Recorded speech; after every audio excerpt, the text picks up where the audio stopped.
everyone. Thank you so much for filing back in. I know it was a bit of a brief lunch break with our delay in the insurance segment, but we thank you all for being here today. We hope you did get to enjoy a little something to eat. And let's get started with our next segment, Before Health. So we are pleased to present to you today a Segway showcase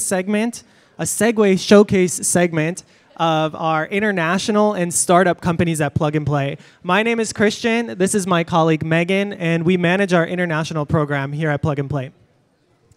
Yes, so our international program is a public sector facing program where instead of working with large corporations, we are working with governments to source the best and brightest startups from all over the world and bring them here to Silicon Valley for a 3-month program that is dedicated to the needs of an international entrepreneur.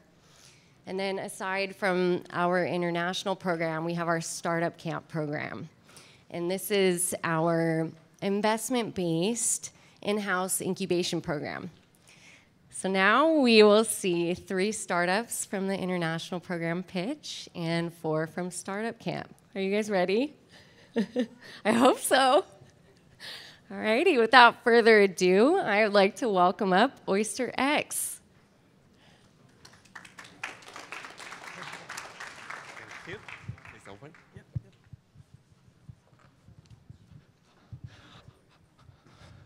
Hello, everyone. I'm Vincent, the CEO and co-founder of Oyster X. The world is your oyster. At Oyster X, we help you to remember and organize all your memory all around the world. So we love to travel. And my click is not working. Oh, we love to travel, but we run into this problem. We took way too much photo. And after a while, we forget about this beautiful memory. And third, we all want to share our beautiful trip. So now we build a solution. Oyster X is a mobile app that you can install inside your phone. You will have 3D globe. You can turn it around, zoom in. All the city you have been to will be on the globe. Click on the city. All your memory inside the city will pop out. And now you can relive every trip you have with 3D animation. Together with photo, that's the best way for one to share their story. And switch to map. Map record every detail. Like this is my Bay Area, and the foggy map, and only those places you have been to will uncover it. Like this one is my last trip to Lake Tahoe. So this is a show demo of Oyster X. It's already available on the App Store and Google Play. So if you are interested, you can download it now. There are several competitors on the market, but there are 2 reasons we are the best. First, it's super easy to use. Just install it, and it just works. One of our users installed Oyster X and go to Europe for 2 months and forget about Oyster X. After 2 months, when she get home, everything is recorded. It was very detailed. Second, it won't dry your battery. If you are using an iPhone, it only costs you like 5% per day during your travel, so it's bearable. With Plug and Play help, we just hit 30,000 download and with very, very low CPI and pretty high retention and exciting growth. So it's a free app to download, but they come with some premium function that you have to pay for. And we have a bigger vision.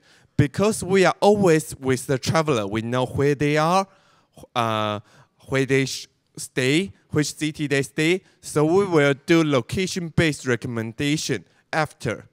Currently, we are talking to Booking.com. They are pretty interested in our data. So we are a team from Taiwan, passionate about travel and skillful. If you found this topic related or very interesting, we have booths outside. Please come to us. So the world is your Oyster X. Download it now. Thank you.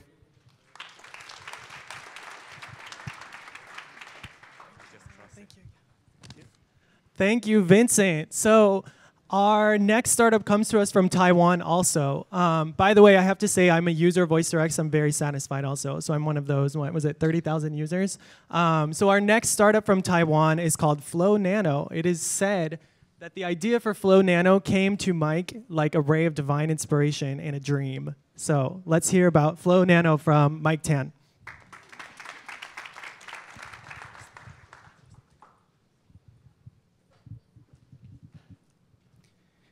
Did you know that we can save over 2 trillion gallons of water by simply switching to a water-saving faucet at home?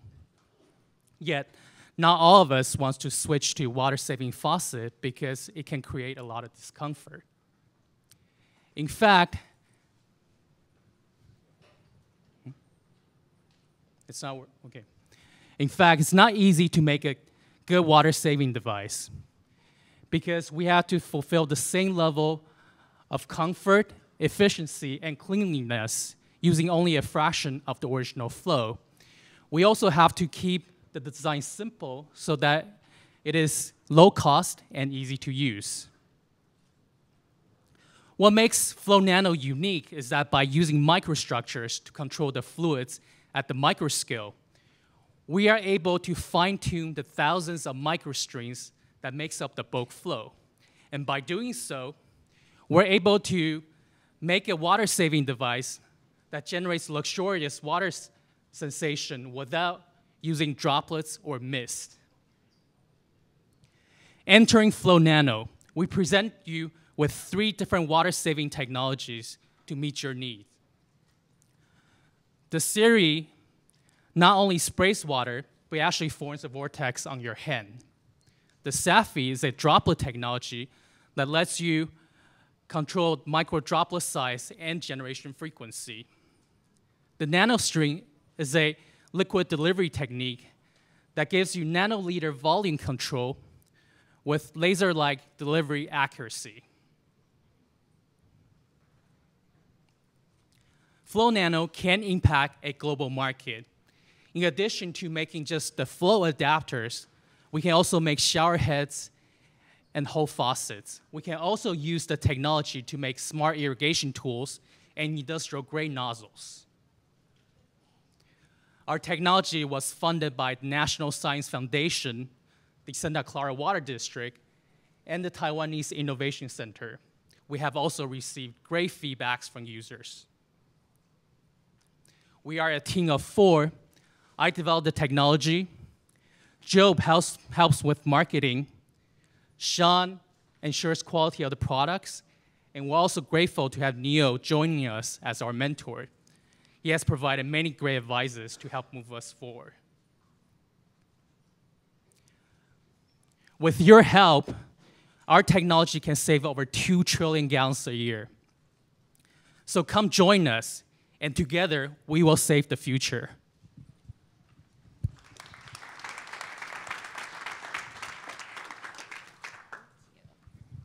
Thanks, Mike. Next up, we have Sandcage, who claims to be the real Pied Piper, or the internet's answer to natural selection. Here's Evan with Sandcage. All right. So, you are all parasites. You want more. You want it now. You are what is known as users, also known as unconverted clients. You have the patience of a hummingbird, and you need to be guided during your online daily ventures until you finally decide to give up your credit card information. Hold that thought for a moment and tell me, what do you feel when you see this picture? Nothing. The reason is simple, because unlike computers, we have all evolved to process the world around us visually. Companies like eBay, Amazon, Facebook, and yes, even Pornhub know this fact. And with images, they can take us from crying to laughing to have to buy this in milliseconds. The problem is that none of these companies are an image processing company. They process billions of images every single day, but they are not an image processing company. As a result, 2/3 of the global web traffic is still images. Heavy, unrefined, unoptimized images. Hi, my name is Evan, and we are SandCage. SandCage is an image processing company compressing images intelligently in order to reduce global consumption and increase connectivity. We reduce file sizes by up to 99.8%, and we do not lose visual quality in the process. Companies that only do image compression do not produce the results that we do. Google does not produce the results that we do. We have the only proprietary holistic solution that is available both as a SaaS and as a Lightful option. With that, the use cases go far beyond just web and mobile applications. Fintech, health tech, military, aerospace are just some of the additional sectors that will greatly benefit from our technology. The founding team behind SandCage is two Oxford graduate ultra nerds with a combined 35 years of software engineering experience and a former first lieutenant from the Israeli Defense Forces. We're a plug-and-play portfolio company, and we moved to the Valley 2 months ago from Israel in order to expand our corporate client base and to raise for our seed round of $1.25 million. Next on our roadmap, we're going to be applying our existing technology to video processing, for which YouTube and Samsung have already expressed interest. With Samsung, we're actually due to start a POC in February. Now, I could go on for hours about image processing, but unfortunately, I don't have that much. So for any investors and corporate partners in the audience, you're more than welcome to pass by our booth after. But for now, let's do a recap. Let's try to compress the message you'll be taking away with you. SandCage does more in less time. SandCage does more with less resources and produces better results. We are the real Pied Piper. We are SandCage. Welcome to a faster internet.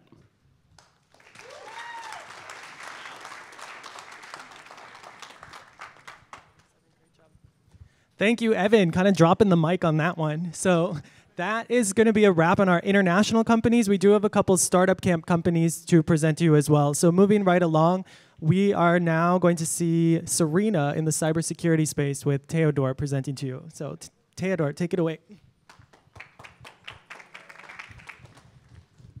Hi, everyone. So I come from France. I have a French accent.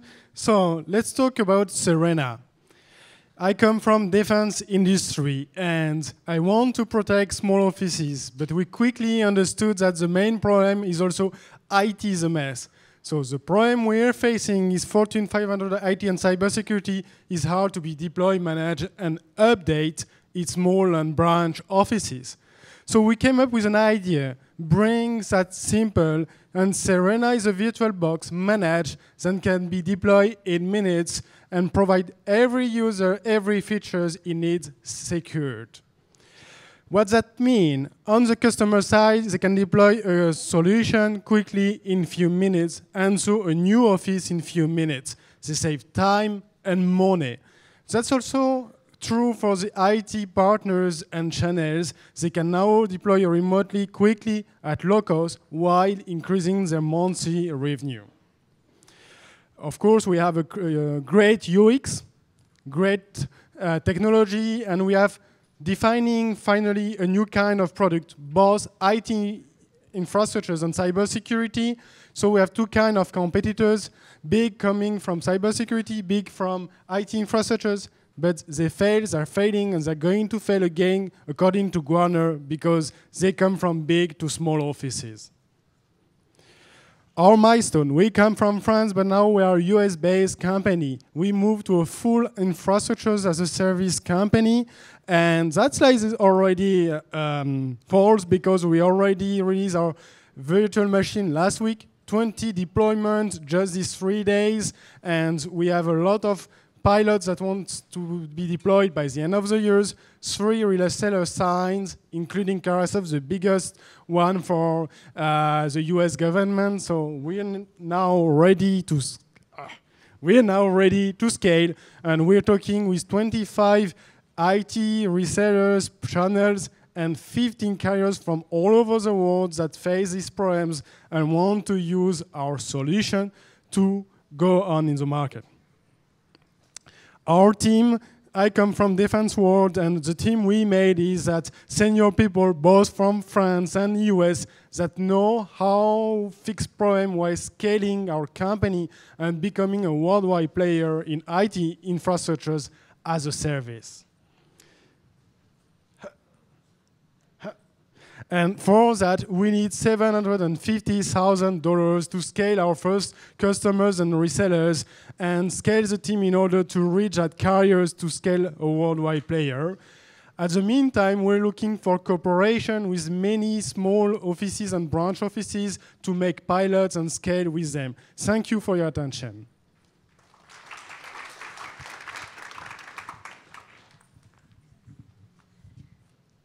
Thank you. Next up, we have SwayPay. Come on.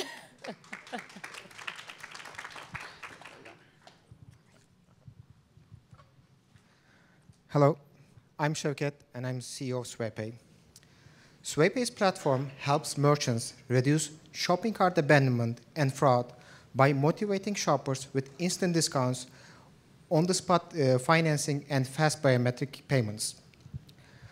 All the data you're going to see over here is based on months of research through credible sources such as Focusrite, PaymentsCom, and so on.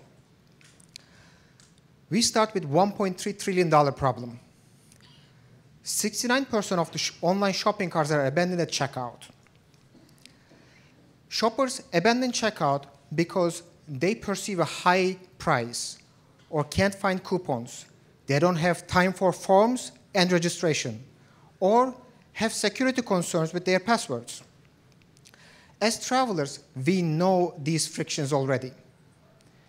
And 2 minutes to book is just frustrating. SwayPay transforms the travel checkout experience by providing on-the-spot financing, auto-applied coupons where you don't need to do any more research, and no password is necessary even. With SwayPay, your payments are confirmed by biometrics such as your fingerprint or Face ID. Better yet, we streamline checkout by cutting down the average checkout time to less than 20 seconds. Booking with SwayPay is fast. Travelers click on or tap on SwayPay's button, confirm with biometrics, and they are done. Our initial target markets are hotels and airlines. Half of their bookings are going through OTAs, online travel agencies, and they take about 15 to 20% commissions, which is our total addressable market, as you see over here. SwayPay's solution streamlines these companies' booking process so that it's fast and more convenient to book direct than going back to the OTAs. We are initially licensing to hotels and booking engines such as Sabre or TravelGeek, etc., which powers thousands of hotels' websites. By 2020, we're expecting to get 2.5% of this total addressable market, resulting in $81 million in revenue annually. We recently launched, and we are gaining traction. Tests show that 39% of the people are willing to adopt SwayPay at first impression. Our integrations with Shopify, Magento, and WooCommerce is enabling us to reach to 750,000 businesses online in US as of today. We have 10 customers and growing. Integration is 5 lines of code. Implementation takes a few minutes. Behind our competitive advantage is the patented SwayPay algorithm that drives revenue, delivers KYC, while increasing conversions, repeat purchases, and average order value, and decreasing chargebacks, fraud, and rejections. We are a team of experts that previously worked on successful travel companies together, and we would like to meet you outside in our booth. Thank you.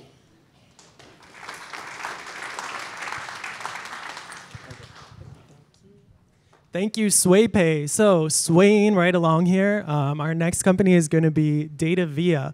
Apparently, prior to DataVia, Solar was a busker in the streets of Paris, which I just learned today means a street performer. So let's see how Solar performs today for DataVia. Please take it away, Solar.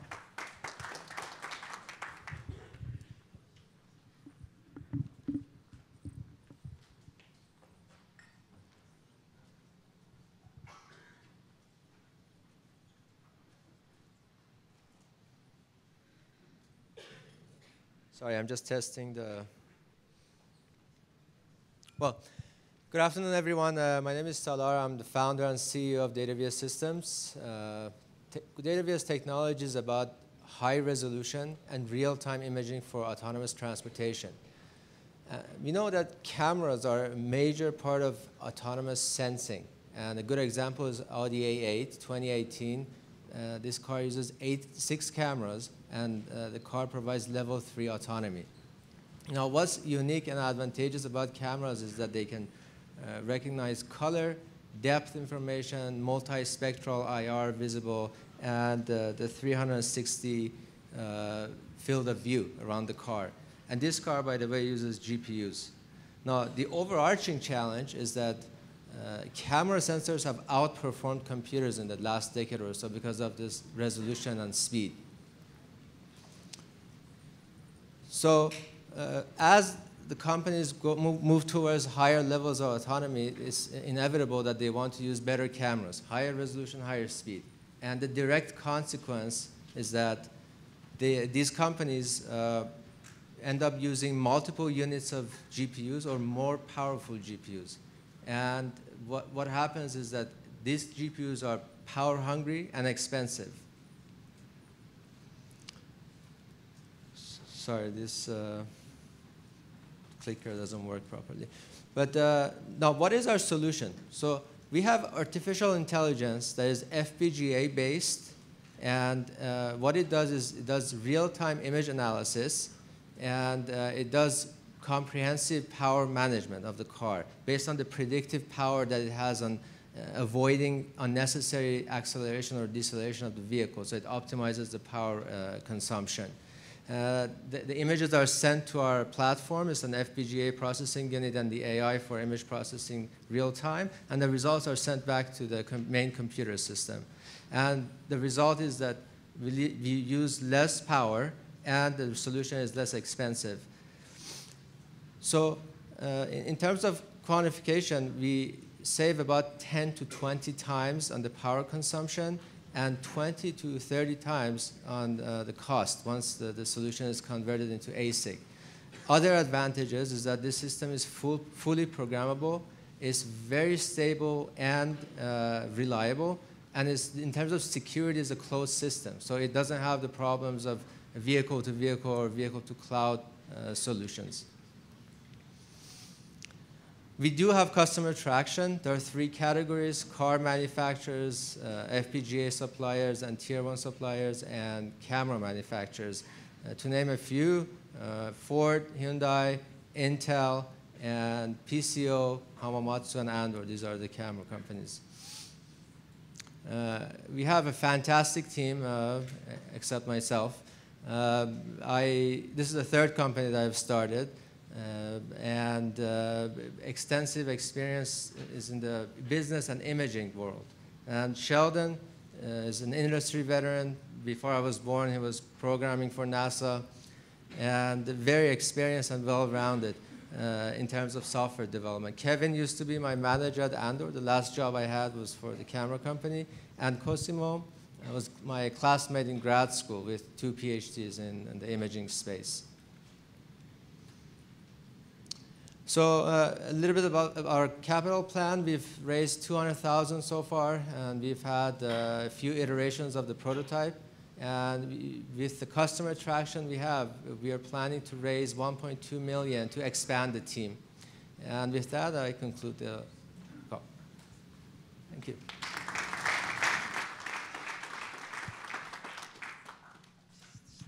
Thank you. Last but certainly not least, we have Yassine from Stoke. Fun fact, Yassine can rip apart an entire car and put it all back together, blindfolded, right? Yeah. Any car guys, let me know. My name is Yassine Arif. I'm the founder and CEO of Stoke. Oh, forgot a clicker here. I was like, where's the clicker? Okay, so just out of curiosity, how many of you are Oracle and SAP customers in general, in InsurTech or anything? I should, come on, all of you guys are supposed to raise your hands. If you don't run on Oracle or SAP, you're lost. We're a supply chain management company for automobile logistics.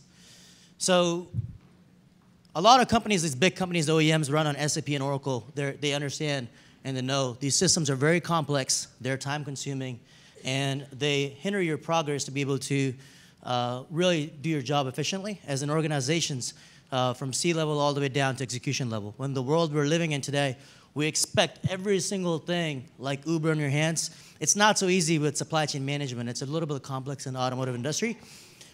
This is just an example of Volkswagen. I mean, you understand there's about 300 systems that they're saying in one single place that they have. So imagine the complexity these systems build, and they, on top of that, cost a lot. So Tesla, everyone knows Tesla, and they're being the innovator in the entire industry, in the automotive industry. Elon Musk himself tried to solve this problem with integrating Tesla, and he found out just to integrate, it would take 18 million just to integrate. So he scratched his head and said his CIO to go build it himself, to build a system internally that would help him. So Tesla did this internally to build a system internally to be able to deploy it. They didn't do an entire supply chain, but they kind of navigated around SAP. So if you're in the supply chain management, you know your life, it's very complex.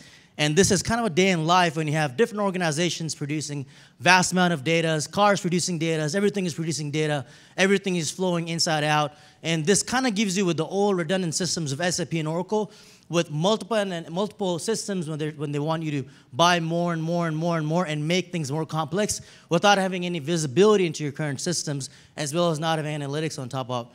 And we all know here that analytics and data analytics and predictive analytics is the next big thing.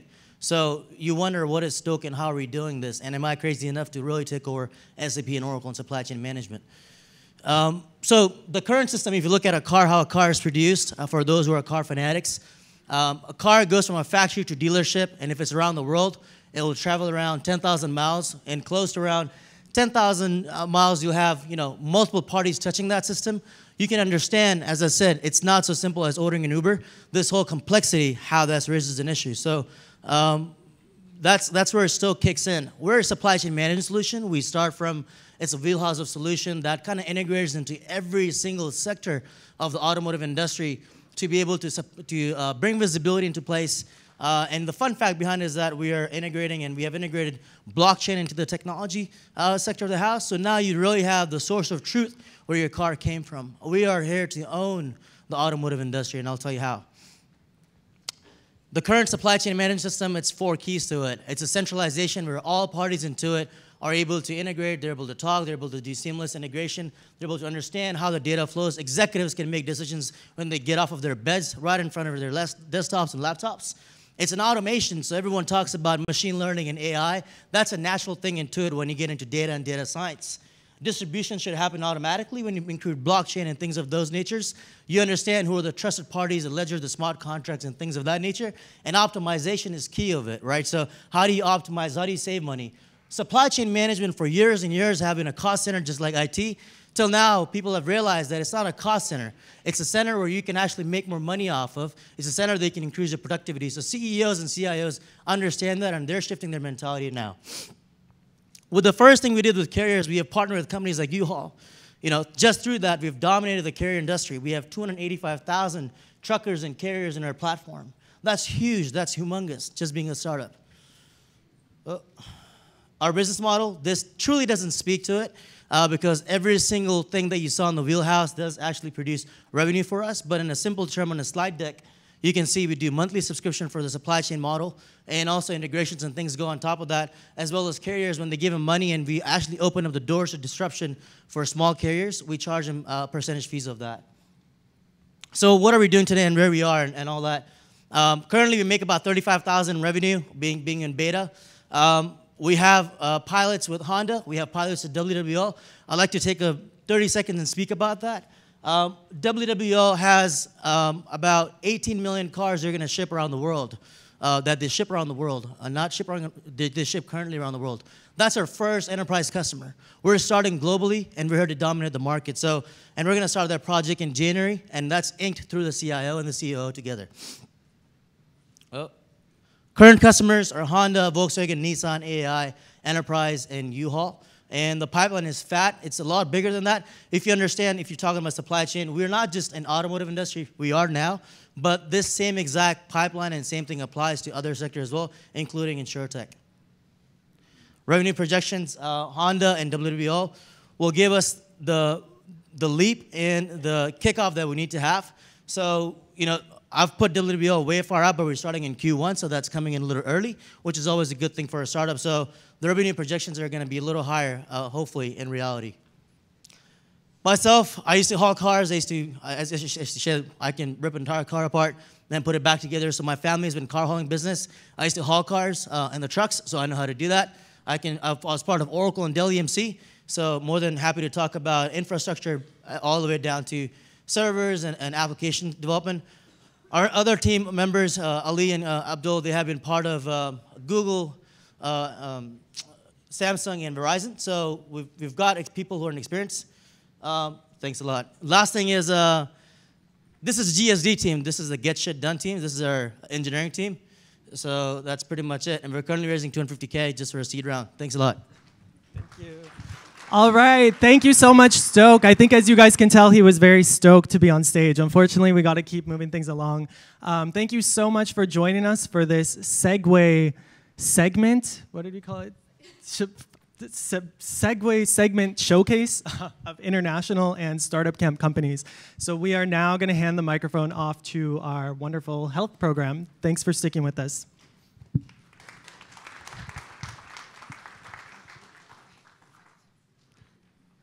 Great. Hi, everyone.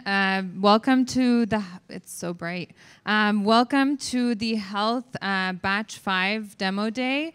I'm going to try to get my slides up here and get out of the way. My name is Neda Amidi, so I'm the director of the health program here in Silicon Valley. We have a couple exciting announcements to share with you about other locations and just an overview of the program the past 90 days. First off, I wanted to thank all of our partners for making this program possible. A round of applause for everyone. We'll do like a special welcoming of some of the new partners a little bit later. But we love your feedback. This is our program together, so we love any feedback that you have, if it's anonymous or if you just want to let us know. I think everyone knows all the different team members within health. Next up, I wanted to thank all the startups. It's really hard, even for everyone to come up stage and to talk for 3 minutes, but for startups to come up here and talk about their dreams and their ambitions, and I just wanted to give a round of applause to all the startups that are going to be presenting. And really just wanted to give you a timeline of the past 90 days. So we start off every program with a selection day where all of the partners give their feedback, and we find the top companies in the industry. So we go from 1,000 startups as plug and play to the top 100, and then we narrow down to the top 40 with everyone's help here in the middle. And we start off with a selection day. So that took place 3 months back, and we had 40 startups that presented. We got to the top 20. We had 90 days of the program. During the program, we had 3 focus weeks. So these are 3-day out of the month that we pick, where we invite all of you, our VC friends and mentors, to come and coach the startups and really help them navigate through the healthcare ecosystem and to find partnership opportunities. And during that, so that went to about 30 deal flows that we did in the past 90 days and 30 office hours. So again, thank you for all your time during those sessions and valuable feedback. We also announced Plug and Play Cleveland in the last 90 days, and we'll have a panel that will be taking place behind me momentarily, going more deeply into Cleveland and what we're doing there. And we have today our Winter Tech Summit. So this is the graduation of the program. So the goal is for all the startups today to leave with a large stack of business cards with business development opportunities, venture funding, as well as any other kind of partnerships that can come about. The next 90 days, so we'll be kicking off, everyone's going to come back in January for JP Morgan. So we'll have everyone here again. And then we'll have our selection day here in Silicon Valley, February 22nd. So that will be the next batch. And then March 1st, we'll have the Cleveland selection day with Cleveland Clinic and Jumpstart. and hopefully a lot more of you there as well. And then we'll run 3 focus weeks here, in addition to 3 focus weeks in Cleveland. And then that will have deal flows, office hours, meetups, and then we'll have our expo June 12th back here in Silicon Valley, and we'll have one in Cleveland as well. And in that time, we will also be doing a batch 0 with Roche in Munich. So there will be more events added in there as well. So if anyone's curious about any of this, come and talk to us. It's very exciting times. We're really excited to take Plug and Play Health global. And this is just the beginning. So with that, I'd like to welcome on. We're going to be talking about Plug and Play Cleveland. We're going to have a panel discussion with our partners and our team from Cleveland. The date is March 1st for the selection day. But with that, we have prepared a short video that's going to introduce kind of what happened in Cleveland and what was announced there. And then I'll welcome my colleague Connie to the stage to run the panel with our partners. Thank you so much.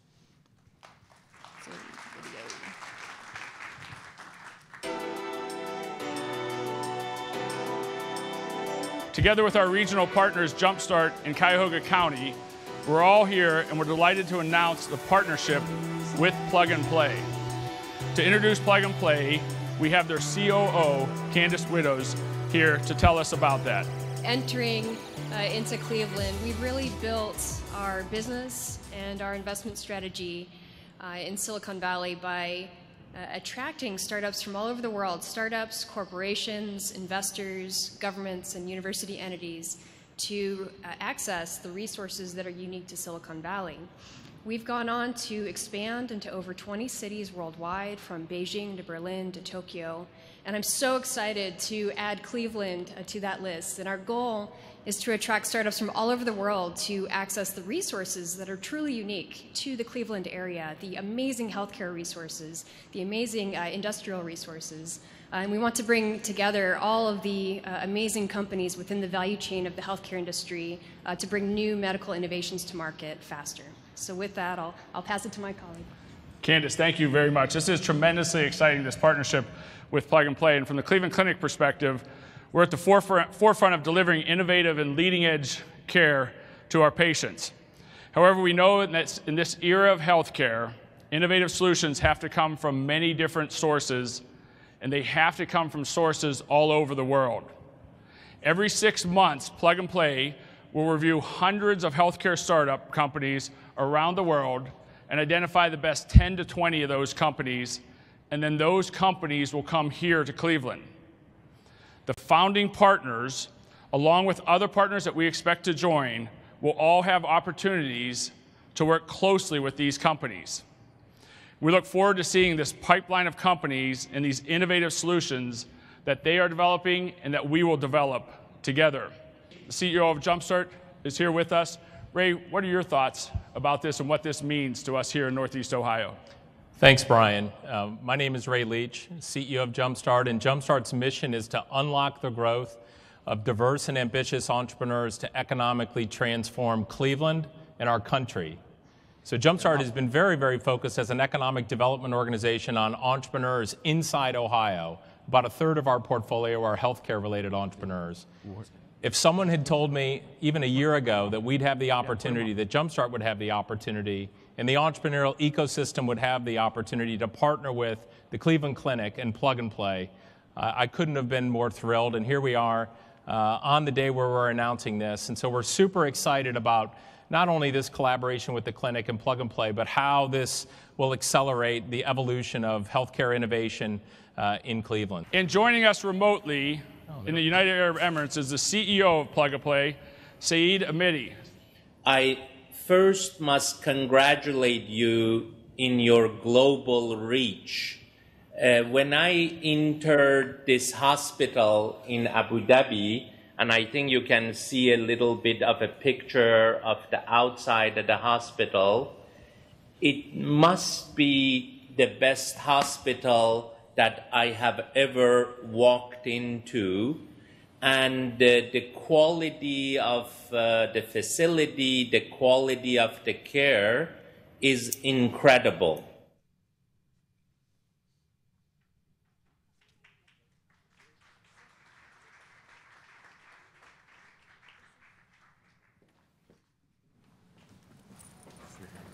So hi everyone, I'm Connie Weissman. I'm Director of Corporate Partnerships here at Plug and Play.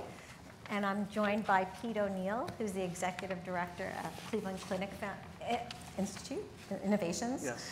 And also an entrepreneur himself. And then Ray Leach, who you just saw on screen. He is the founding partner of Jumpstart, which is a nonprofit venture fund in Cleveland. So what I'd like to do is we're just going to have a little chat with them this afternoon. Then we'll open it up to questions. So anything that you might have that you'd like to ask about what it would be like to be part of a Plug and Play Cleveland, and for the entrepreneurs to know what it would be like to be a startup and to participate in Plug and Play Cleveland, we'd love to answer those questions. So I just did a brief little introduction, but after we have this little talk, we'll open it up to questions in the audience. So, so Pete, can you tell us a little bit more about your background at Cleveland Clinic Innovation? Yes, aeronautical engineer by education, joined the Cleveland Clinic 12 years ago, lead for orthopedics, biomedical engineering, ended up managing the full licensing team. You mentioned entrepreneur. I left the Cleveland Clinic 3 years ago to lead one of our startups, and as much as had been involved in and talked a lot about startup companies and entrepreneurs, until I lived that, until I stared missing payroll in the face more than once, you can't simulate that experience. I had the opportunity to come back and lead the team, phenomenal opportunity. I still have some latent entrepreneurial itches that I will be scratching in different ways. I like to think that the clinic bringing somebody like me in to lead the innovations team is a strong statement about the Cleveland Clinic's intent to bring entrepreneurial culture as much as possible into a not-for-profit healthcare system with 52,000 employees. And that's what our team of 60 people do, is not just commercialize technology, but try to be disciples of being entrepreneurial as much as we can. Great, great. Ray, can you tell us a little bit about your background at Jumpstart? Sure. So it's great to be here.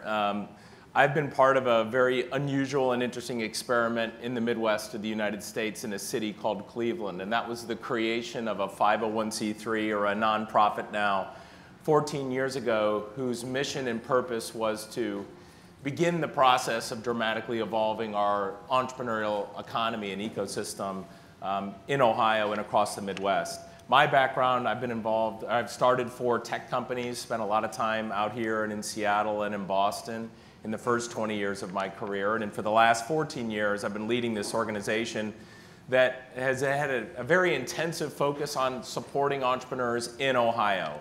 For those of you who don't know, Ohio's a state in the middle part of the country, has 11 million people.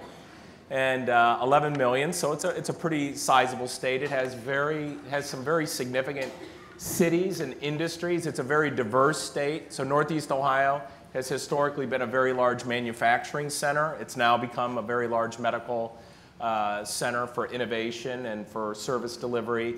But we also have very large industries in other parts of the state. And so over the last decade or so, my organization, which is quite sizable, there's 60 of us at Jumpstart as a 501c3, we coach about 1,200 entrepreneurs a year across Ohio. A little over half of that is tech. A little less is ambitious and diverse entrepreneurs who aren't necessarily all tech. But the other thing that's very unusual about Jumpstart is we were able to raise about $30 million of capital from the state of Ohio through something called the Ohio Third Frontier and the philanthropic community of Ohio to be able to make sizable but very, very early stage investments in tech companies. So over the last dozen or so years, our average investment has been about $500,000. We've invested in 110 very, very, very early stage tech companies who've gone on to raise $3.5 billion of follow-on funding. And I'm happy to say we just had our first unicorn exit earlier this year. So Jumpstart was a founding investor in a company called CoverMyMeds that was just acquired by McKesson for $1.4 billion a few months ago. So There is an emerging, you may have seen in the New York Times or maybe the Wall Street Journal yesterday, Steve Case has just announced a new fund focused on the Midwest. So there is a very, very robust and emerging venture ecosystem in the middle part of the country, and my organization has been focused on accelerating that in Ohio. Great. So we're thrilled, of course, to be working with Cleveland Clinic. It is the #2 hospital according to U.S. News and World Report. So, you know, to have that branding to attract entrepreneurs to come to Cleveland. How many of you have been to Cleveland? Can you raise your hands if you've been there? It's kind of an interesting place. I mean, like, I'm kind of snobby. I'm from New York, and now I live here. So I go. Those are the flyover states. But every time I go to Cleveland, I'm like thrilled. I think it's so fun. The food seems great. They have great sports teams. I heard there's the Cavs that are there. You know, maybe a little Golden State situation happening there. But really a great place to go. So I'm always pleasantly surprised when I'm there. So of course. Cleveland Clinic Innovations has been hugely successful in their innovations that they've created internally. So Pete, what made you think about looking externally for innovation? As we think about growing our ecosystem, both for the benefit of the Cleveland Clinic and for the region, there's only so much we can do with the pipeline of inventions that come out of the Cleveland Clinic. We receive 260 invention disclosures every year. We start a handful of companies every year. But we know that a larger pipeline regionally will lead to more investors, more entrepreneurs, more employees, and all of that is beneficial to us within the Cleveland Clinic and also regionally. Well, that's great to hear because, of course, we have a lot of entrepreneurs that would like to be working with you. So, Ray, what is it about Plug and Play Cleveland that will make it attractive to entrepreneurs and investors?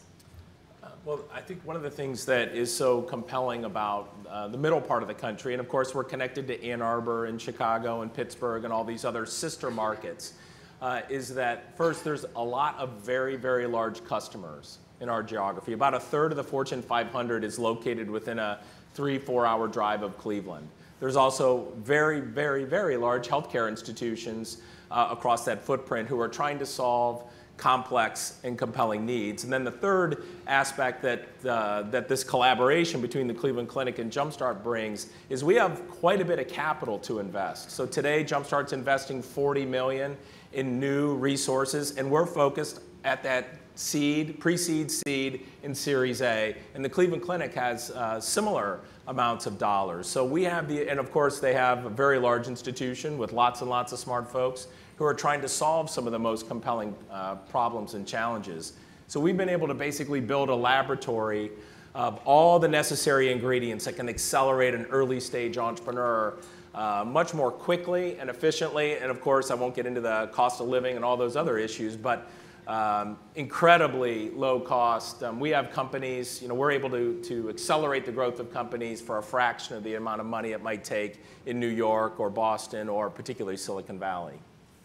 Well, to your point about the 150 of this Fortune 500 companies are located in the Midwest, I think that really makes a lot of sense for entrepreneurs to be closer to their customers, because I've been reading a lot about how it's not as, money is kind of available. So if you're creating your technology around, the venture community, well, that's great. But what about getting to know your customers and getting to understand what they need to build your product that might be a little bit more on target for them? So I think that would be something that Plug and Play Cleveland could really provide for us.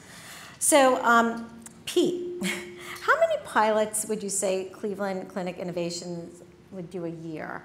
And second part to that question, are you planning to do pilots with the startups that are chosen for Plug and Play Cleveland? And we will get this tape so all the entrepreneurs out there will know.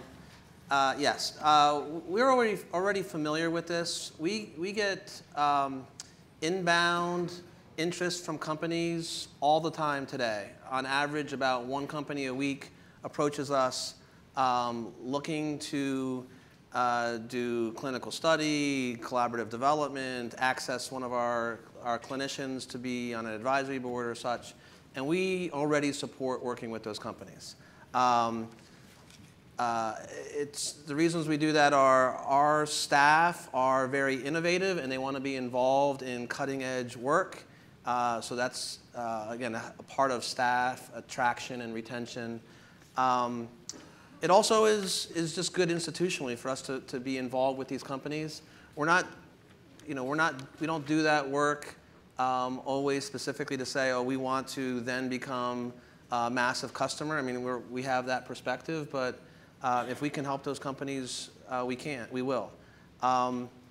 We do have, we feel like we have an important role regionally, and to the extent that we can help companies in our region be successful, we take that responsibility and role seriously. And so we will do whatever we can within the guidelines of a not-for-profit to help companies be successful. Great, great. Ray, you mentioned that Jumpstart was part of a big exit, and I believe you were talking about Cover My Meds. Sure. And that was a $1.1 billion exit. They were purchased by McKesson. Can you talk about Jumpstart's involvement in that and Sure. the funding of Cover My Meds? Yeah, so Cover My Meds was a 3-person company when we met them, a father, son, and a biz dev person. And so we were the founding investor, so we put the first $500,000 into the business. And help the company technically incubate. Jumpstart's not an incubator. We just have all these services that we provide, but we don't provide real estate. So we were involved in helping them recruit their initial team, helping them evolve their product. Their solution is basically software as a service in a pharmacy. So if you walk into a pharmacy today and you have a prescription decline, their software will mitigate that decline in seconds or minutes. So not let you walk out of that pharmacy without acquiring that product. And so we were very, very involved in the early stage. Ultimately, the company raised a very significant amount of capital. Francisco Partners out here in the Bay Area was really their Series C investor. But I think probably what's most important, Cover My Meds is great. It's great to have a unicorn. But I think the one thing that many of you may not realize is that now that organizations like Jumpstart and the Cleveland Clinic and our collaborations, we've been doing this now for 10, 15 years. So now every quarter we have a big company getting to a significant exit. As you can all appreciate, particularly for a region that had been more industrial or had been focused on or driven by slower growth industries, this evolution takes time, and now we're really hitting our stride. And so one of the big reasons why Jumpstart was such a big proponent of partnering with Plug and Play, first was the Cleveland Clinic's willingness and desire to lead, which is incredibly helpful. But secondarily, now's a time where we can actually attract entrepreneurs from all over the world and have a tremendous amount to offer. It took us about 10 years to be able to build up the assets, the attributes, the ability to raise capital for our portfolio companies, to be able to raise 5, 10, 15, 100 million in follow-on capital. And so now all that is in place. So we're able to execute more of an attraction strategy as opposed to just focusing on entrepreneurs that were already in Ohio. So the exits, I'll be happy to talk more about. Exploris was a big exit. IBM Watson just acquired a Cleveland Clinic founded company a couple years ago. Medtronics acquired companies in our community. So over the last 2, 3, 4 years, there's been a handful of incredible exits for a place in the Midwest. Well, that's good news. So Pete and Ray, I'll give you both an opportunity to answer this question. So what would you like to tell the entrepreneurs and the corporations in the audience about why they should come to Plug and Play Cleveland and what they would get in Cleveland that they couldn't get in Silicon Valley? So Pete? I won't exacerbate the competition between Silicon Valley and Cleveland that already exists in other courts. Cleveland, Ray mentioned it. Cleveland has a lot of assets already before Plug and Play showed up. Cleveland Clinic, for early stage startup companies, being able to access and have world-class doctors from, we have 3,500 MDs at the Cleveland Clinic, and that doesn't count university hospitals being down the street, another 2,000 doctors, Metro Health. I should have tallied the number of MDs within 25 miles of downtown Cleveland, but it's thousands. And those, for sure the ones at the Cleveland Clinic, it is a fundamental of the Cleveland Clinic that we are innovative. Our most senior MDs in the institution are all very innovative people. It is just part of the culture there. And so those doctors and our institution want to work with early stage companies. When Saeed met Toby Cosgrove, our CEO, and asked him why he wanted to work with Plug and Play, it was I want to see the most disruptive stuff. And that's why we're excited about the partnership. Now we also understand that you know, making an announcement at our summit and sitting here on stage is only the first scratch of the beginning. We have a lot of work ahead, and we look forward to embracing that work, working with these companies. So you asked me earlier about willingness to do pilots. We're interested in it. It's an opportunity, and that I think it's, you know, we have a small delegation here from the Cleveland Clinic today. We will have more and more folks from the Cleveland Clinic come here, and we look forward to embracing all of you in Cleveland, the other corporate partners in health, and certainly the entrepreneurs. Great, we're happy to hear that. Ray, anything to add? I think there's, if you're in the middle part of the country, a lot of folks obviously will want to, particularly the media, want to talk about, well, how do you feel we're doing compared to Silicon Valley, or you know, what are the comparisons? The reality is, if you wanted to compare Cleveland to Silicon Valley, it's like Silicon Valley in 1980. I mean, it's early days. They've been, you know, Silicon Valley been at it 10, 15 years at that time. We've been at it about 10 to 15 years. If you come to Cleveland and you connect to Plug and Play in Cleveland, you're going to be part of something very special and very unique, because the whole community is stacking hands to ensure the companies that are part of this are going to be successful. You're literally 1/2 of 1 degree of separation from every major healthcare institution in the Midwest if you come to Plug and Play Cleveland. You know, we try harder. We've maybe had to try harder over the last decade or so, but now we're there. So if you do entertain coming to Plug and Play Cleveland, you know, it's, there's going to be a cadre of folks obviously involved, the Plug and Play team, the Jumpstart team, and the team from the Cleveland Clinic. So I'd encourage you to seriously consider it, reach out to us, and be part of something that's very special happening in Cleveland right now. Well, thanks. We'd like to open it up now to questions in the audience. Anything about the selection days or how we'll run Plug and Play Cleveland? Yes, totally that looks like somebody I know, like my boss. This is a loaded question because I want to hold you two sort of responsible. You know, like with Mercedes, who has 350 people across the street, we used to do 4 pilots a year, and we were actually very proud of it. But when we went to Stuttgart and helped to start startup Autobahn Plug and Play, they did 32 pilots this year. Then I really enjoyed, Peter, you mentioning University Hospital and Metro, is because it was shocking when they invited Porsche or Volkswagen to the same innovation platform. Realistically, we would love you to commit to do at least twice as many pilots as you do now, and bring bring with you your different business units, different disciplines.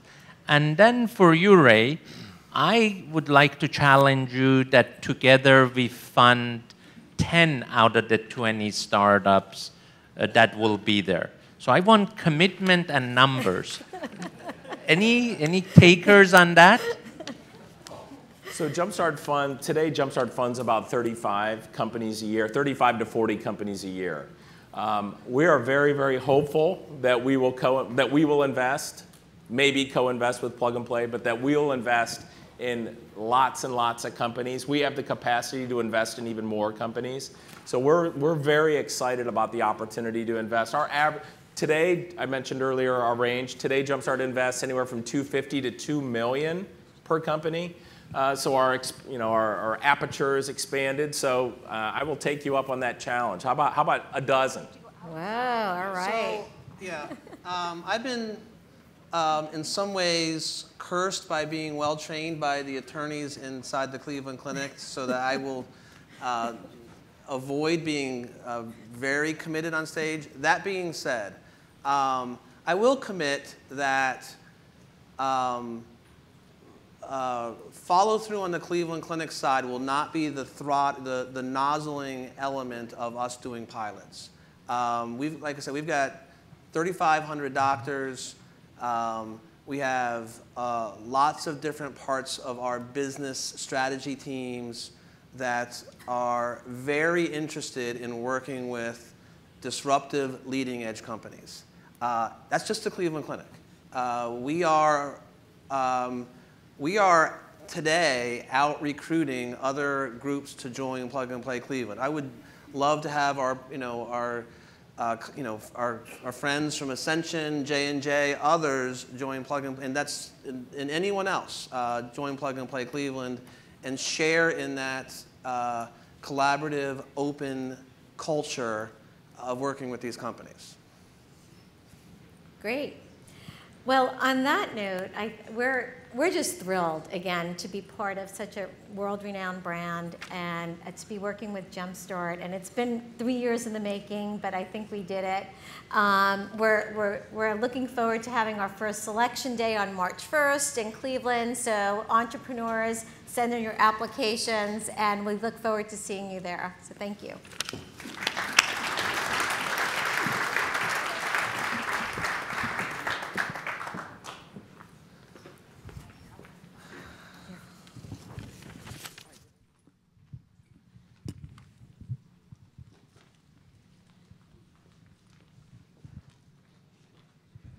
Hello, Sunnyvale. Hi, everyone. I am Julia Belaya, and I manage the corporate partnerships here in Silicon Valley. And I am the last thing, I promise, standing between you guys and these great companies we have lined up. I just would like to welcome our new Silicon Valley partners that have joined since the last selection day. AstraZeneca, MedImmune, Bayer, Recruit Technologies, welcome. And to our existing partners, thank you for continuing to make this program a great success. I'd like to acknowledge one partner in particular for our corporate innovation winner. They joined for this batch. This was their first one, and they really hit the ground running across our verticals globally, really taking advantage of everything that the Plug and Play platform has to offer. So please help me in acknowledging Willis Tower Watson for a corporate innovation win.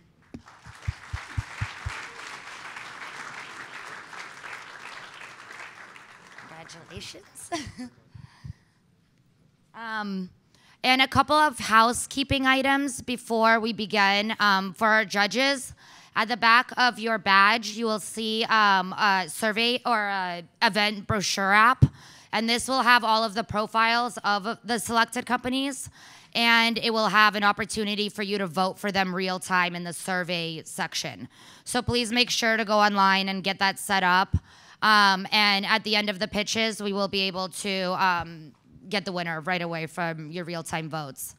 And without further ado, more ado, while we move these, we'd like to welcome the first up to pitch. It will be Andy from Redox, so please help me in welcoming him. I was hoping that I got to sit in those nice couches and just kind of do a panel with myself. So hi, everybody. My name is Andy Pung, and I'm the Director of Business Development at Redox. So, market forces in healthcare today are really driving the demand for integration. You have, now more than ever, patients are really consumers. And we as consumers expect, a highly personalized, on-demand, technology-enabled experience. You have ACOs and other value-based care initiatives that require the seamless sharing of patient data between different provider institutions. And then you have providers who are, responsible for the health and wellness of their patients when they're outside the four walls of their hospitals and their clinics. And if you are a software vendor, it's becoming the expectation that your product integrates seamlessly with an EHR at the health systems and provider groups that you work with in order for your product to be adopted by providers and patients alike. And then when you look at this integration landscape today, it's dominated by inconsistent and poorly implemented standards. You have these highly custom, point-to-point, non-reusable interfaces. And then if you're looking for good interface developer talent, it's really hard to come by. And if you do find it, they're quite expensive. And so when you really look at this, integration, it's becoming a barrier to innovation within our industry. And so when this clicks, Redox, we really exist to remove this barrier, and we really want to accelerate that adoption of digital health technologies in healthcare today. Redox is a modern cloud-based EHR integration engine with out-of-the-box APIs. We provide a vendor and standards agnostic platform for both healthcare vendors or healthcare organizations as well as software vendors to exchange healthcare data securely and efficiently. We couple our platform with our services, which eliminates the need for these highly custom point-to-point interfaces that dominate health IT today. And in doing this, what we're doing is we're accelerating that discovery, adoption, and distribution of the great digital health technologies in our industry. Today, our platform's in use by over 100 independent software vendors who are integrating with the health systems and the EHRs that they work with. As a software vendor, you connect once to Redox, and you can integrate with any health system that you work with, regardless of the EHR that they're using. So for the software vendors out there, we'd love to get you on our network. And this approach has brought us to about 150 unique healthcare organizations in which we support integrations with over 30 different EHRs. And what we're doing with this approach is we're building a network of healthcare organizations and software vendors who are all plugged in to the Redox platform. This fact alone played a contributing factor in a recent partnership we announced with the Brigham out in Boston, in which they selected Redox to be their platform for integrating new technologies into their ecosystem. And I bring this up because for the health systems out there, once you connect to the Redox network, you're plugged in. And so all those software vendors that are already live on our platform, when you go to implement them, it's a very streamlined integration approach. So for the health systems out there, let's tackle some of those digital health initiatives that you have together. So wrapping up, we are Redox. Since day one, integration is all we do, and we exist to make healthcare data useful. Thank you.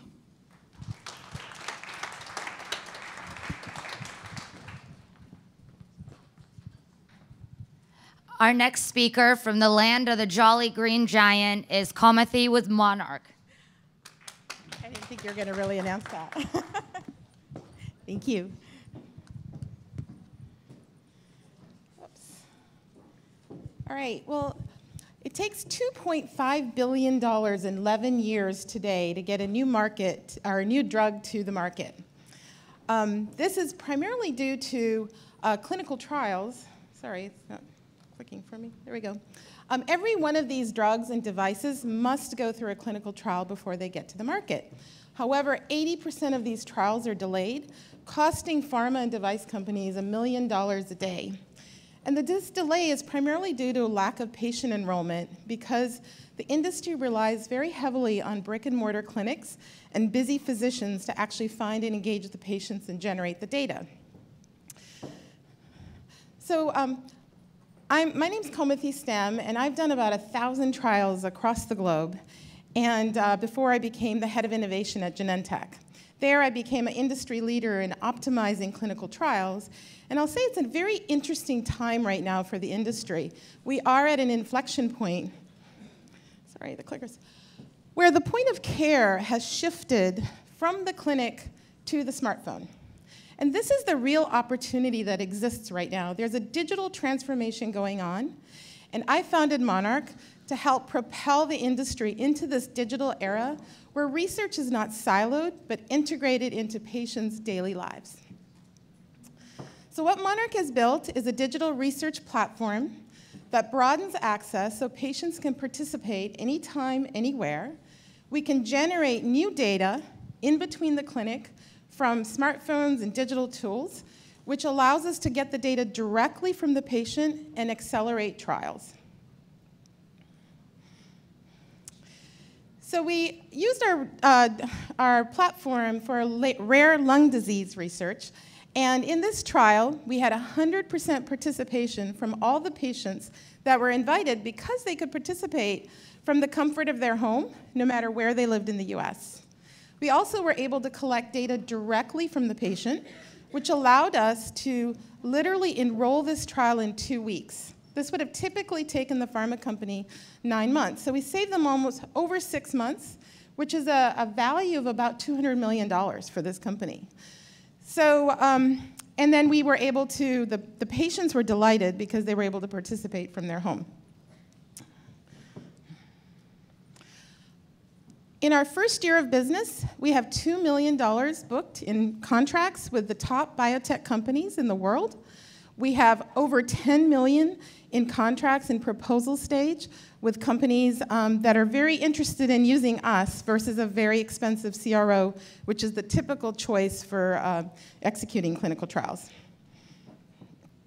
We're targeting a $63 billion market, of which we can easily serve a third using our 3 core products. The first one being a data license to the best longitudinal data set to inform trial designs, a smart trial matching service that makes it super easy for patients to become aware and connect to a clinical trial, as well as a connected trial software as a service platform, which enables more patients to participate, creates a diversity of patients in our trials, and really democratizes the opportunity to participate in a trial. We have an amazing multidiscipline team of technologists, drug developers, patient engagement specialists, but we've also have a really great team that has started 10 startups among us with 4 successful exits that have created over $5 billion in value. So we know what we're doing, we have executive experience, we know how to scale a company to meet the rising customer demand of the pharma industry. So we've had an amazing year. As I mentioned, we have $2 million in revenue booked, as well as we've established strategic partnerships with patient groups as well as healthcare systems. We've enrolled our first trial. We're launching our next trial here in a couple weeks. We've passed a very robust sponsor audit, which is really our license to operate in a highly regulated environment. So we're raising $3 million to really scale and expand our team to capture the customers that are already in our pipeline, but also to expand to new markets. So it's a real opportunity to join a company that's modernizing the clinical research industry. So join us to help get treatments faster to market for patients that are waiting. Thank you.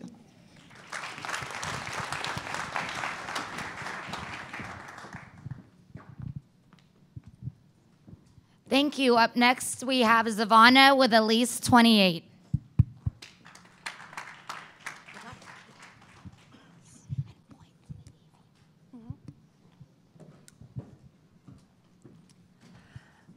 Hi everyone, my name is Giovanna and I'm the co-founder of Elise 28, and we help women who suffer from chronic illness by offering them virtual health coaching that's powered by their own biomarkers. There are 40 million women in the United States that suffer from chronic conditions that are common just to women, like endometriosis, thyroid disorder, PCOS, and so on. And the burden to help all of them falls to doctors. But they only have 7 minutes on average to spend with a patient. They don't have time to manage their daily symptoms. And this is where we fill the gap, by offering women virtual health coaching that's powered by their own biomarkers. This is how it works. When you join, we send you an easy-to-use, at-home blood test kit to track your biomarkers. Or if you want, you can go to one of our partner lab locations. And you get the test results to a dashboard. And based on that, we create you personalized plans and connect you to our trusted network of healthcare providers, including doctors, nurse practitioners, and nutritionists. So all these 40 million women, they can now put their symptoms into remission. They can lower the medical costs and have fewer doctor and emergency visits. We just launched recently and are currently making $40,000 in monthly recurring revenue. We are a team of 6 people that has combined more than 25 years of experience in the health tech industry. And we are backed by some of the amazing institutions. We just graduated from 500 startups and today at Plug and Play. And we are backed by a team of amazing mentors, including doctors. And as a team, we believe that all these women deserve a better, symptom-free future. If you agree, we would love to talk to you after the presentation. Thank you.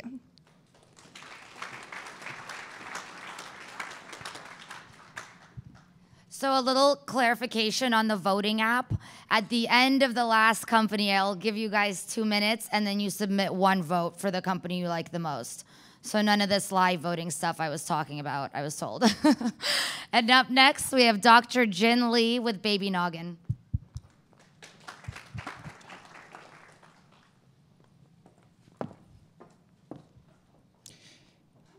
I'm here to tell you a story about Anka. When I became pregnant with Anka about 2 years ago, I realized if an Oxford-trained child psychologist needed a tool to help her track her baby's development, a lot of other parents would need help too. Fast forward 18 months, this is Anka today, and I just used my own tool to detect she indeed is suffering speech delay because she's hearing 4 languages at home, which is pretty common nowadays, especially in Silicon Valley and any other city. First 3 years of life is especially important because that's when our human brain is growing 1,000 neurons a day, and it's reaching 90% of the adult size by age 3. And unfortunately, a story like Anka is actually really common. According to the CDC in America, 1 in 4 kids under age 5 have developmental delays. This number increased to 1 in 3 in China, 1 in 2 in India. So it's very much a global public health issue that we're targeting. In America, problem is compounded because 60% of the pediatricians, family doctors, nurse practitioners don't have the time to do a full evaluation. This is why every single year there's 1 million kids entering our school system with an undiagnosed disability every year. This is why Baby Noggin is creating this end-to-end child health service. We allow parents to self-screen at home.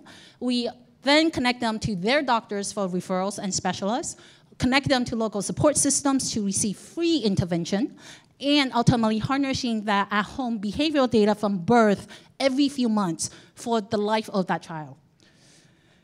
I used to teach child psychology at Oxford, was formerly a healthcare VC. My co-founder, Jonathan, has over $1 billion in exits. Famously, Baby Center got sold to J&J.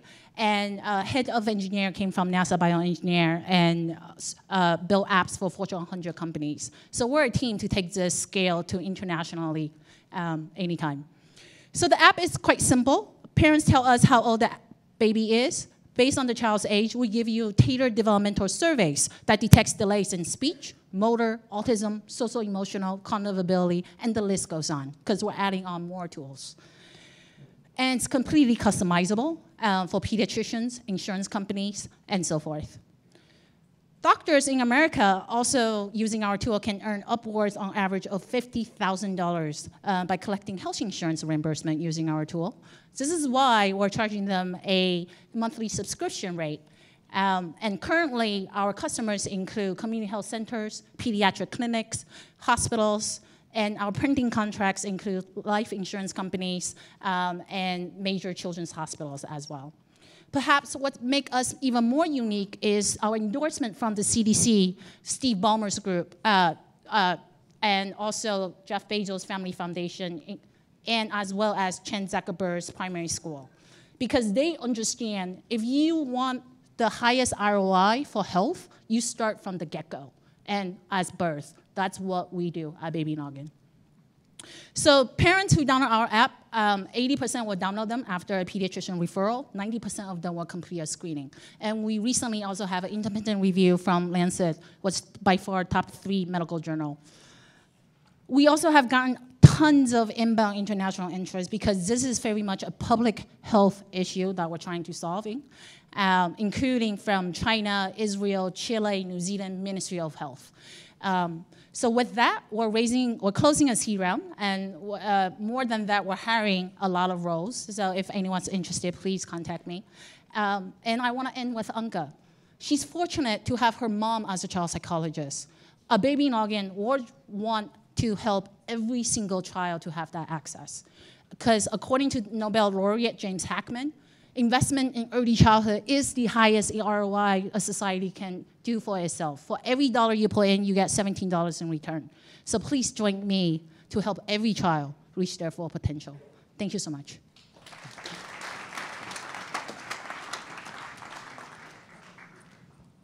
Great, thank you. Our next presenter has been to every continent except for Antarctica. I wonder if she's ever been to Cleveland. Please help me in joining Vanessa from Lumos. Well, I haven't been to Cleveland, but I have traveled a lot, and that's why I'm here and excited to tell you about the product we're making at Lumos, which is a smart sleep mask that helps people sleep better, but also can eliminate jet lag. So lack of sleep is a national health epidemic, and certainly sitting here in a dark room all day is not going to help your sleep tonight, I'm sorry to say. But Americans spend a third of their lives sleeping, and yet we still have a number of sleep problems. Over 30% of people are affected by chronic sleep disorders, and people are looking for a solution. They spend about $80 billion a year trying to solve their sleep problems, and they spend on pharmaceuticals, they spend on melatonin, and they spend on other devices. The problem is they are constantly disappointed by what is already out there. Pharmaceuticals are addictive, melatonin doesn't work, and a tracking device can only tell you got poor sleep the night before. It doesn't tell you how to improve your sleep, and it doesn't actually have an impact on improving your sleep. This is where Lumos comes in. We are making a smart sleep platform where we use a combination of light therapy to reset your body clock and also artificial intelligence to use our entire user database to offer personalized behavioral suggestions on how to improve sleep. Our device is not plastic, even though it looks like it in the rendering. This is one of our early prototypes. It actually is functional. We've tested this in over 150 frequent travelers so far. It's light, it's breathable, it's comfortable, it's easy to travel with. What we can do with this product is address a $22 billion market opportunity. If we look at the number of people with sleep disorders, there are definitely sleep disorders out there that don't fall into the target markets that we're looking at. Sleep apnea, for instance. Debilitating disorder, but not addressable with light therapy. What we can address is jet lag in frequent travelers, both business travelers and professional athletes. Teenagers actually have hormonally late-shifted sleep patterns, and we just wrapped up a clinical trial at Stanford showing that we can actually get an extra hour of night in teens and reduce depressive-related symptoms. Shift workers, doctors, nurses, anybody working for the defense industry, they travel all the time and really need to be at peak performance upon arrival. And finally, addressing the problem of general insomnia, which is a $14 billion market on its own. We've already started with the hardest problem, jet lag. You don't need your phone to tell you had jet lag. How many people flew here today? Yep, flew here across time zones. Yeah, you know more than anybody else how bad jet lag can be. So we started in frequent travelers and have tested it in over 100 critics so far, and over 90% of our users have had successful results. We can shift people's sleep 3 to 4 hours in a single night, which means that if you're traveling from San Francisco to California, you can get off the plane and have no jet lag. If you're traveling to Europe or Asia, this means that you're adjusted completely on day 2. This is 3 times faster than you can do on your own or with any other product that's currently on the market. As you might imagine, we've gotten a lot of interest in this. We're in conversations with a number of airlines and partners from NASA to the Department of Defense, and we have pilot programs set up with Palantir, Casper, and are constantly working on assessing our efficacy with Johnson & Johnson and Stanford. We have a number of individuals at the C-level in Fortune 500 companies who already have the masks and are testing this on their own travel. The nice thing about this product, unlike many hardware products you've probably seen, is our margins. We're retailing this device for $199 direct to the consumer and are able to produce this at $30 to $50 depending on scale, meaning we have $144 of margin. So we can do partnerships, we can do retail, and we can also offer additional products in the future that have a lower price. We have a recurring revenue opportunity where people can subscribe for subscription sleep coaching, but we can also work with enterprise organizations to offer aggregate data about their sales teams and sleep. And finally, we've assembled a fantastic team to solve this big problem. My co-founder and I are both from Stanford with experience in big data, and we've hired several engineers who have shipped consumer hardware products before and have decades of experience in manufacturing. So if you'd like to solve the problem of sleep and join us, we're raising a seed round currently, and would love to talk with you after the presentation. Thank you.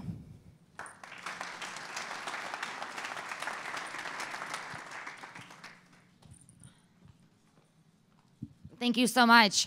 Our next presenter's favorite apparel is a Hawaiian shirt, shorts, and jandals. I'm not sure what jandals are, so I hope you tell me what that is. Please welcome Simon from Footfalls and Heartbeats.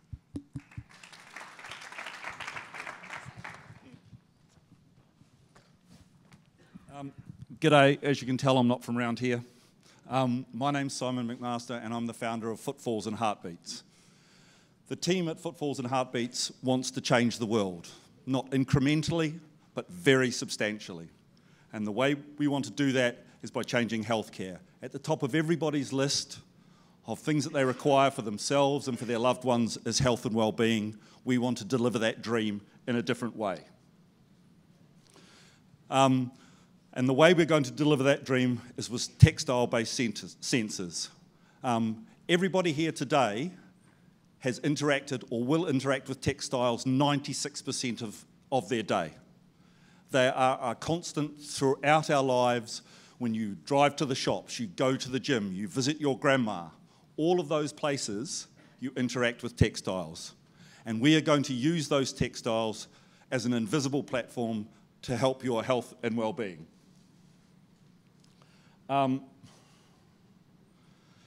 Now, the way we do that is we knit the sensors out of textiles. We have no embedded yarns, no embedded wires, we have no embedded electronics. It is purely stuff that you can knit on a knitting machine. And basically what we were able to do with that is we were able to gather a vast array of data. In the first instance, take the Humble sock that you've just seen on the screen behind me. That Humble sock is able to measure currently, and this system is available, absolute and relative pressure, humidity and temperature, SpO2, and heart rate. It will allow us to impact upon wound care, also on stroke and injury rehabilitation, on elderly care, and that most fantastic of activities that we all do, exercise. In the future, we will be able to integrate textile fibre optics, and these textile fibre optics will, in the next 2 to 3 years, be able to do blood pressure, respiration rate, including minute ventilation, VOC and protein detection, and also airborne pollutants. The market opportunities I'm not going to list because you're all very aware in this room, because of all of your talents and stuff, exactly what healthcare costs. It costs $3 trillion a year in this country. That's unsustainable, completely unsustainable. So all of these areas that we have, we can now impact upon those with textile-based sensors.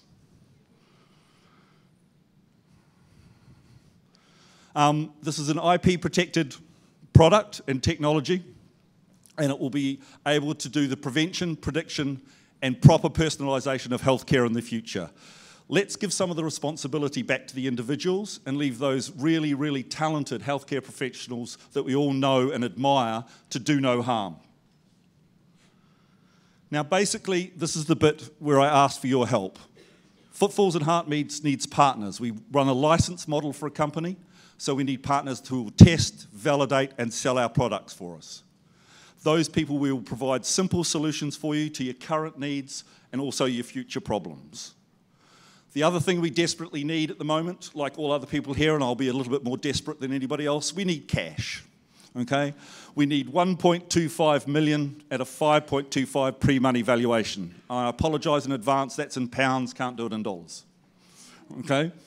So that's what the company requires. We require that to build our team. Our team's outstanding. They're excellent bunch of individuals, but we need to grow them so that we can go and see more potential partners. Basically, Footfalls wants to, as I said, change the world. We want to be the innovation technology for healthcare in the future. And just as a final point, it's a motto that runs through our company. It's be bold, be brave, have fun, and change the world. Thank you very much.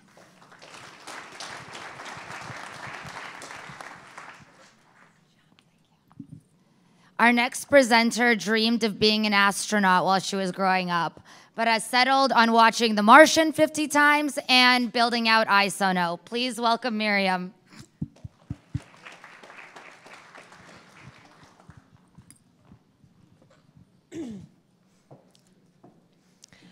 How many of you know here someone who's been affected by breast cancer? Most of us do.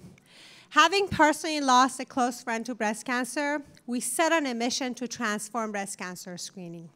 I'm Miriam, co-founder of iSono Health. 1 in 8 women you all know will be diagnosed with breast cancer. That's 1.7 million women every year.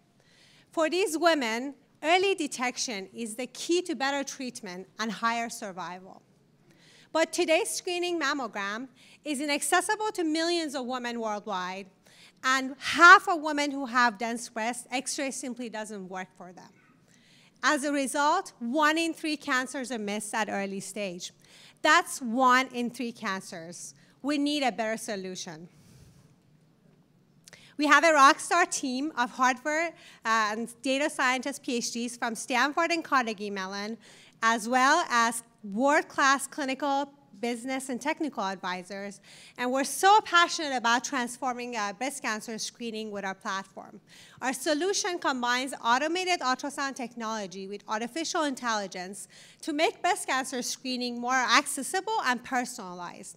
All of our sensors electronics in a small, compact form factor. It attaches to a broad-looking positioning accessory that makes imaging more repeatable. As a result, we can compare images with our AI over time based on the patient's own baseline, resulting at the right diagnosis at the right time. We have already trained our AI algorithm with 10,000 images, and in real time, as you can see, it can identify abnormal masses to assist the physicians with a more accurate diagnosis.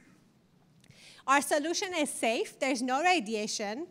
You can get real-time actionable feedback with only 1 minute for each scan, so it's really fast. And it's so easy to use that can be even used by a non-trained operator. Our solution is safe and is effective. And in fact, we've shown that in a clinical pilot study with 100 patients, demonstrating that our system's accuracy is comparable to the current systems that are being used in clinics. Going to market, we're going to start with breast cancer clinics with diagnostic imaging of breast cancer patients in high-risk women. We'll then move to outpatient clinics and walk-in clinics. And as we gain more regulatory traction, we can move to employee wellness programs. And eventually, we envision our platform can be used even at home for self-monitoring. Our pricing model is all SaaS-based, starting in clinics $1,000 or $50 per scan as we move on. It's starting in the US. Our market with breast cancer patients and high-risk women is already a $4 billion market. But our platform makes breast cancer screening accessible to 100 million women, expanding the total addressable market to over $10 billion. We have already developed ultrasound hardware and software. We have filed for patents. Next year, we're transferring to manufacturing, and we're doing an IRB study. And we expect our FDA 510K Q3 of next year, followed by launching breast cancer clinics. Our competitors are manufacturer portable ultrasound systems that are handheld, or big capital equipments that are automated ultrasounds. There's also breast-specific monitoring devices and AI solutions. We combine the best of these 4 worlds in one platform that is compact, it's automated, it's empowered with AI to not only expand ultrasound in point-of-care diagnostic, but also outside clinical settings. Traction-wise, we've already have some great clinical partners, Texas Medical Center, Baylor College of Medicine. We've been working with Cleveland Clinic. We're so excited to be a part of Plug and Play to expand our corporate partnerships. We've been funded by Y Combinator. We just got a grant from National Science Foundation. And we're raising a $3 million seed round that will allow us to expand our team, scale up our manufacturing, deploy our machine learning full scale in the cloud, and do a clinical study, and of course get our 510K and launch in breast cancer clinics. We're Isono Health, and we are transforming breast cancer screening. Come see a demo and join us in saving women's lives. Thank you.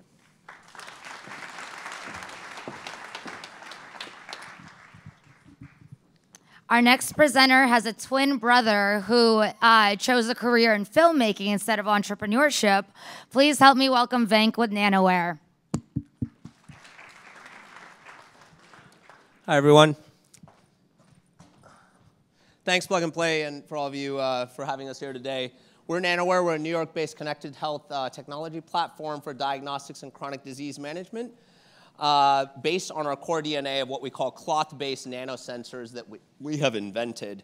Our first focus application is on a patient, Edna, who we met 6 months ago. In a first clinical cohort, she was recently diagnosed with congestive heart failure. How many of you have ever had the wind knocked out of you before? Not that many. Good. But if you have, you realize that breath comes back to you over time. Imagine that feeling coming on randomly with no traumatic cause, and the only way to get your breath back is by going to the hospital and being treated for 3 to 4 days. That's the fear that Edna lives with every day due to, due to congestive heart failure with fluid accumulating ultimately in the lungs, causing shortness of breath and her inability to perform day-to-day tasks.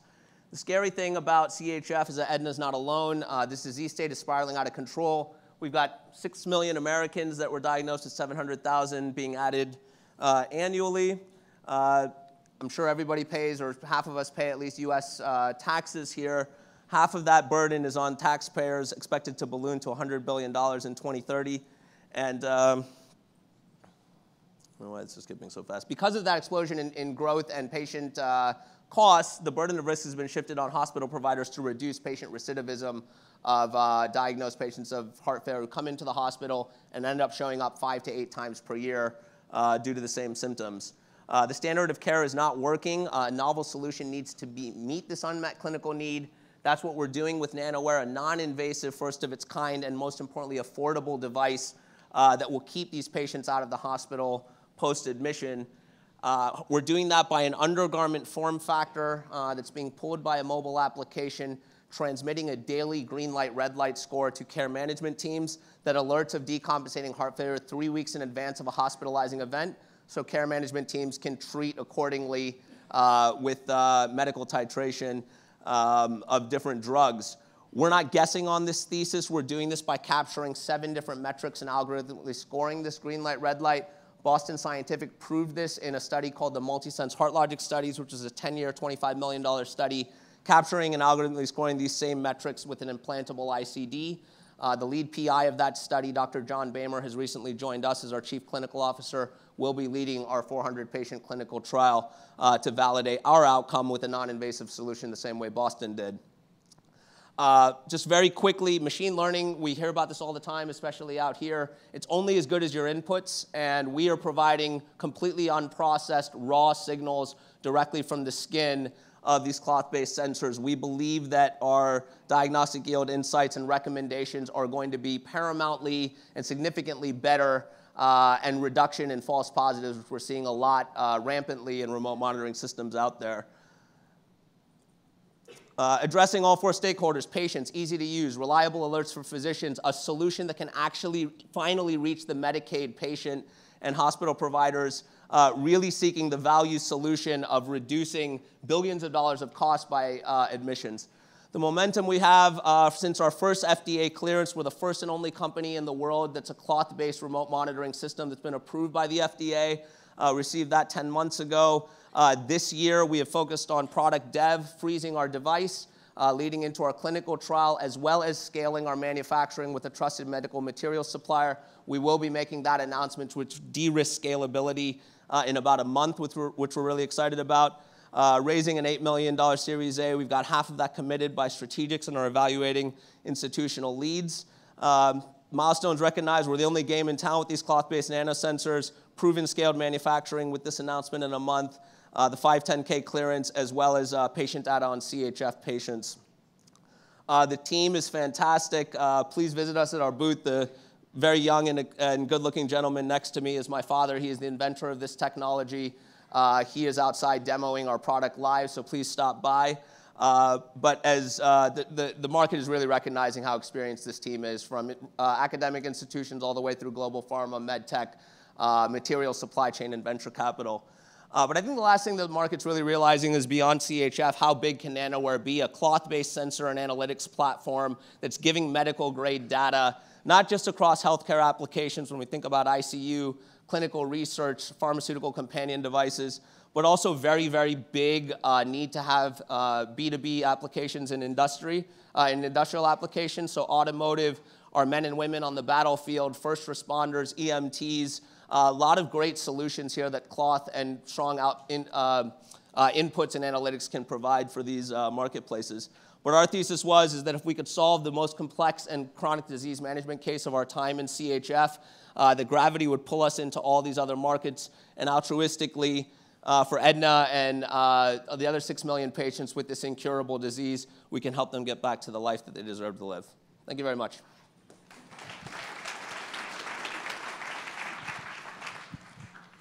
Up next, we have Jane with Optimity.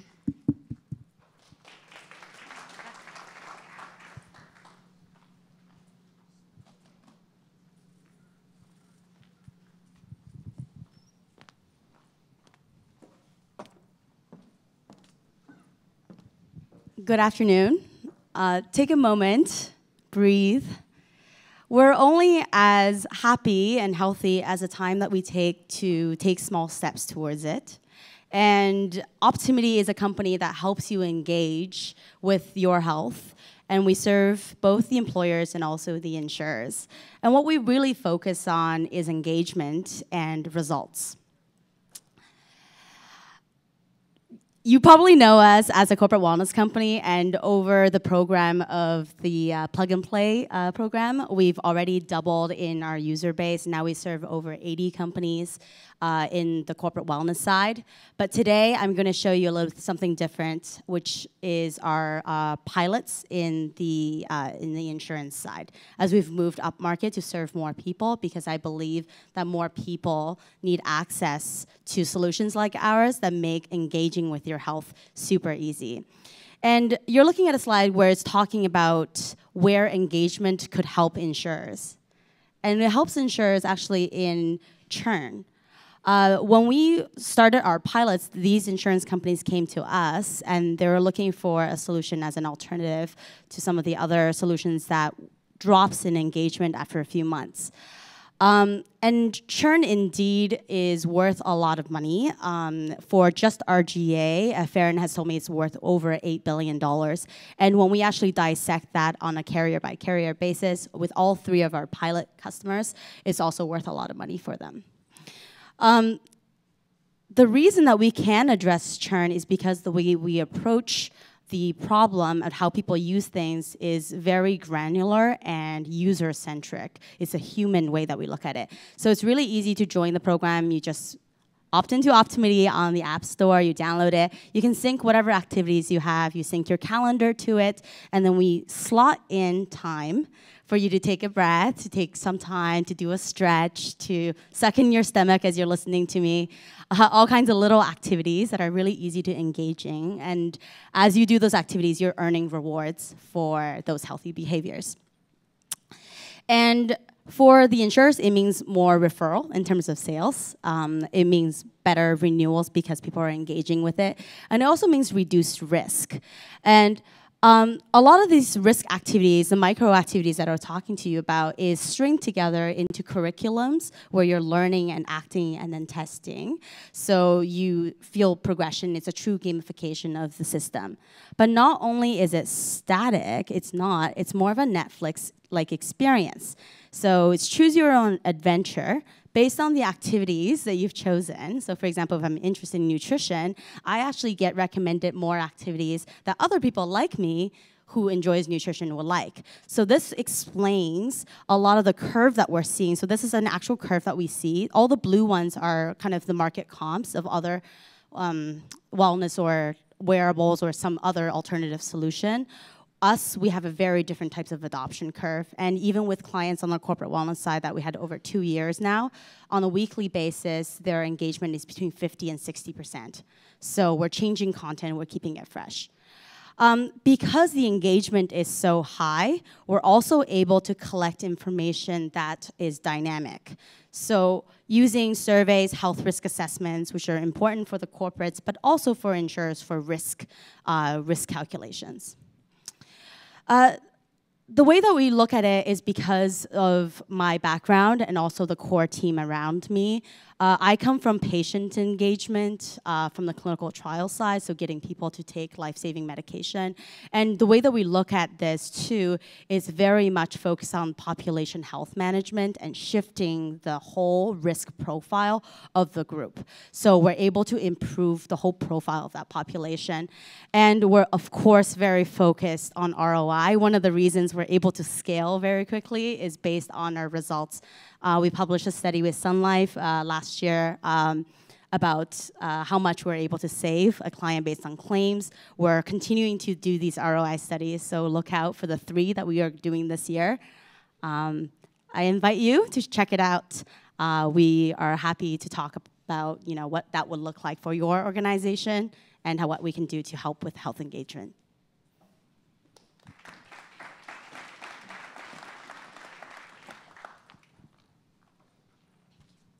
Our next presenter was a prop master on the first 4 seasons of Nick Cannon's show Wild 'N Out. Please help me in welcoming Graham from Sick Weather.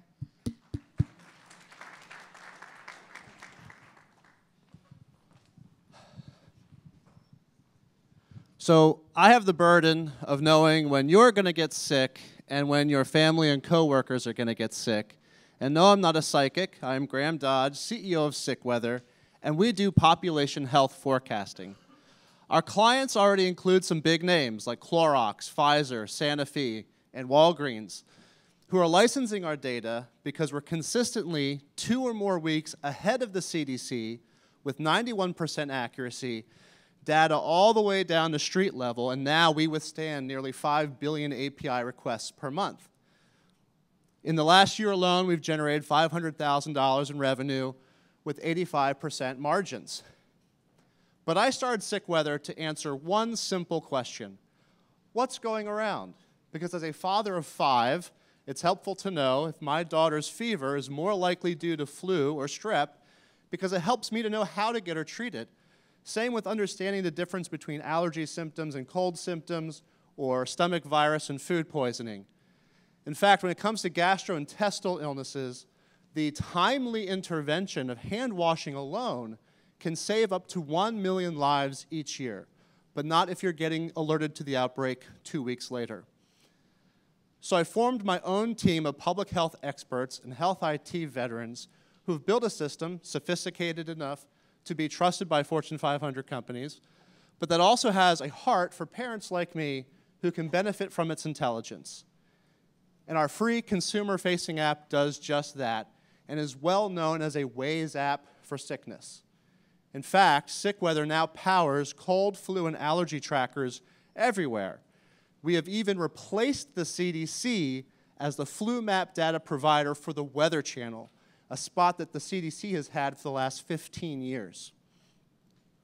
But we've also found product market fit in helping the pharmaceutical companies and the pharmacy retailers to know when and where to market products and services, because Sick Weather knows where sick people are, and more importantly, where they are going to be. In fact, Theraflu, using our data to trigger ads last cold and flu season, saw a 4% increase in sales thanks to Sick Weather's data. Now, knowing where and when people are going to be is not just relevant to advertising. When you consider that 95% of the world's population gets some form of sickness every year, whether it's allergies, acute symptomatic illnesses, or a chronic condition. And that has created a huge marketplace where in the US alone, The healthcare data analytics generates $12 billion a year. But the information being bought and sold, which is being mined from healthcare records and pharmaceutical sales data, is weeks old and inherently reactive. Also, it doesn't serve every industry that could possibly be using these data. Consider being able to assess risk and predict risk of absenteeism or presenteeism in the workforce, or knowing when where insurance claims are going to occur before people even enter the healthcare paradigm. And now, SickWeather is able to forecast these outbreaks 15 weeks in advance, allowing us to actually reduce healthcare costs and save lives. Come see me to learn more about how we do it and how you can help. And we've just now, like 3 minutes ago, went live with our SEC-approved crowdfunding campaign at seedinvest.com/sickweather. Thank you.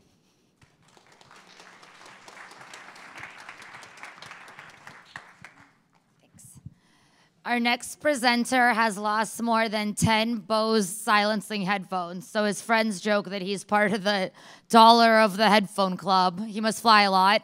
Please welcome Arshad with Engine Dynamics. Thank you.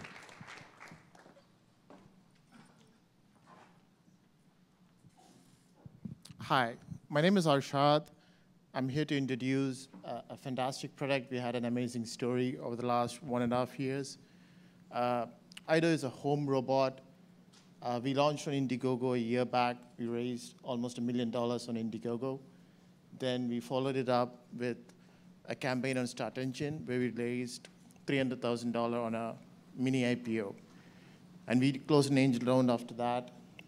And we had some fantastic PR along the way and some great partnerships.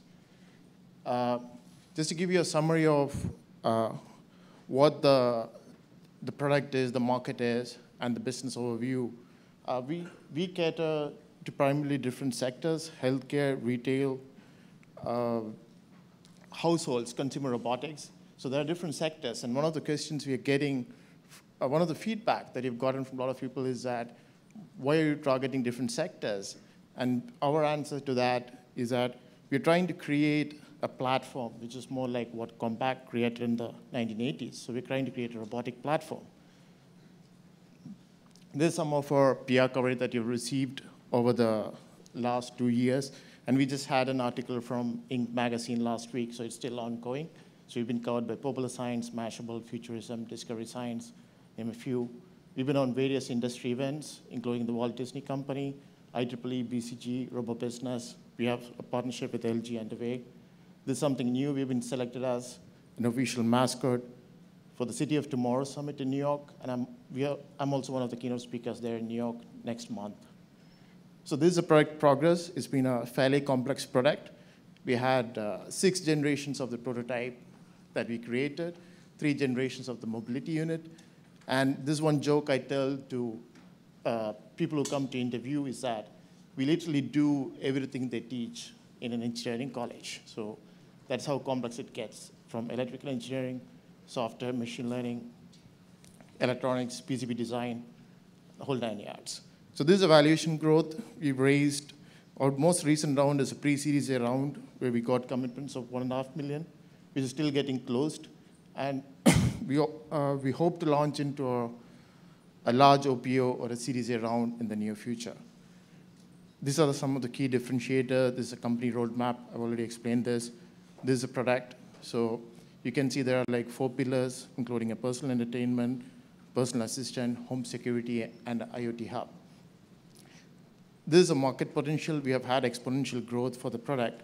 And this is somewhat like the industrial revolution that took place in the early 1900s. So this is some of the data. And I would like to end with a small video.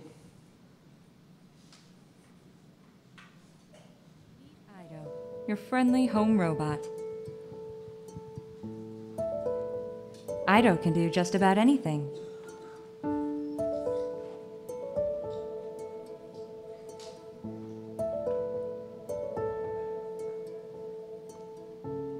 IDO is an entertainment and learning hub.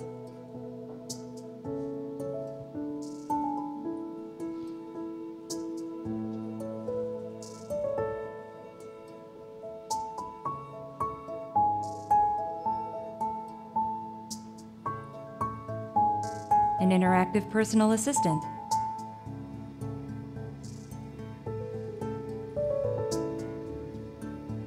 your home manager,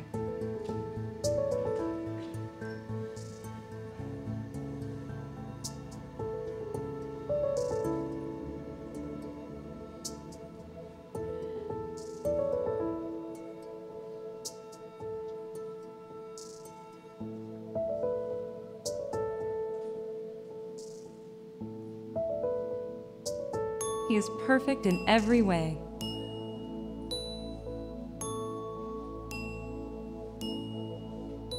Coming soon to your home.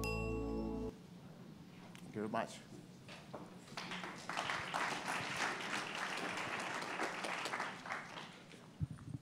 Up next, we have Nick with Sentience.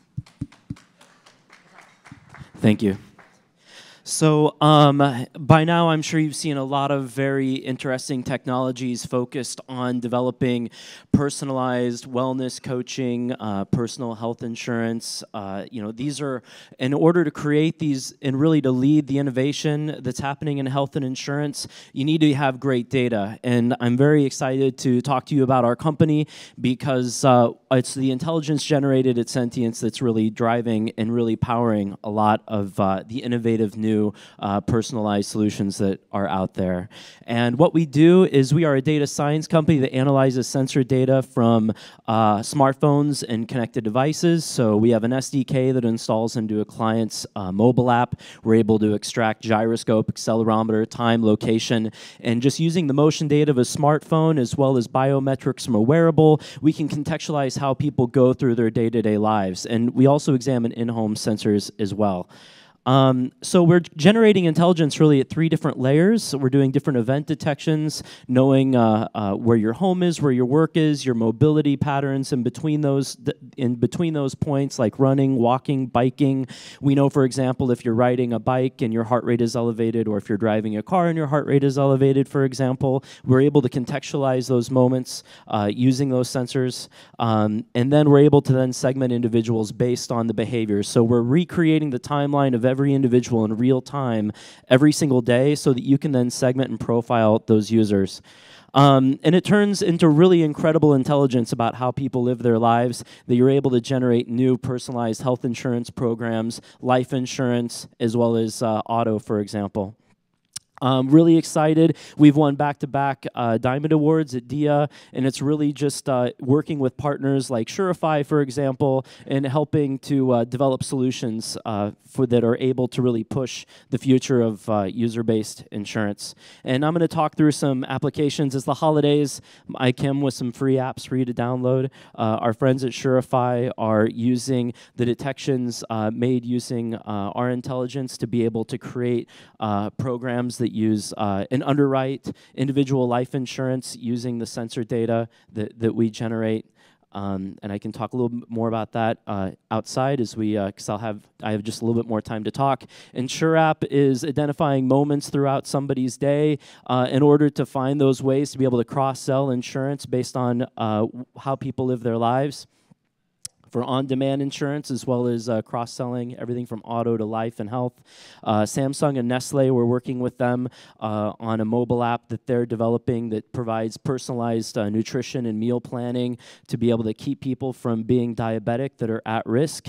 We're also working with FibraCheck, very interesting case study, where we're identifying patterns in people's lives and connecting that to, say, rhythm or heart rhythm disorders, or when people have, events where they have a heart attack, for example. It's important to know what happened before, what happened during, and after that event, and they're using our intelligence to be able to link the behavior with the event. And again, around smart home, we're working with a major company to help companies create home monitoring solutions for managing, really just monitoring patients in the home after they have received treatment. So those are the different areas we're focused on as a company. We have a demo app called Journeys. Please download it. It's called Journeys 2. It's available for iOS and Android in the App Store. And yeah, give it a download. It'll provide with you a lot of the detections made by our platform, so you can try out our technology for yourself. All right. Thank you.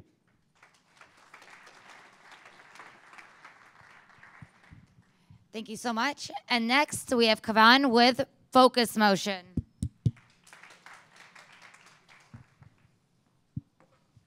Hey everybody, how's it going? My name is Kevin. I'm with Focus Motion. I'm here to talk to you about how we're bringing machine learning into orthopedic recovery. I've got some bad news, eventually. There we go. Orthopedic recovery is broken. It's broken for a lot of reasons that I'm going to get into, but one of the main reasons is that nobody is building the data-driven recovery methodology that is eventually going to power the diagnostic AI that drives and dominates this space. One of the other issues with this space is that post-discharge care represents about 37% of orthopedic procedure expenses. But all of the technology is going into the gray side of this graph. It's going into the physician's hands. It's going into the hospital system. It's going into inpatient care. But it's not going into post-discharge. So just for sake of argument, let's say everyone in here right now suddenly had a knee injury and you had your knee replaced. What that means for your recovery, learning to walk again, this is your arsenal.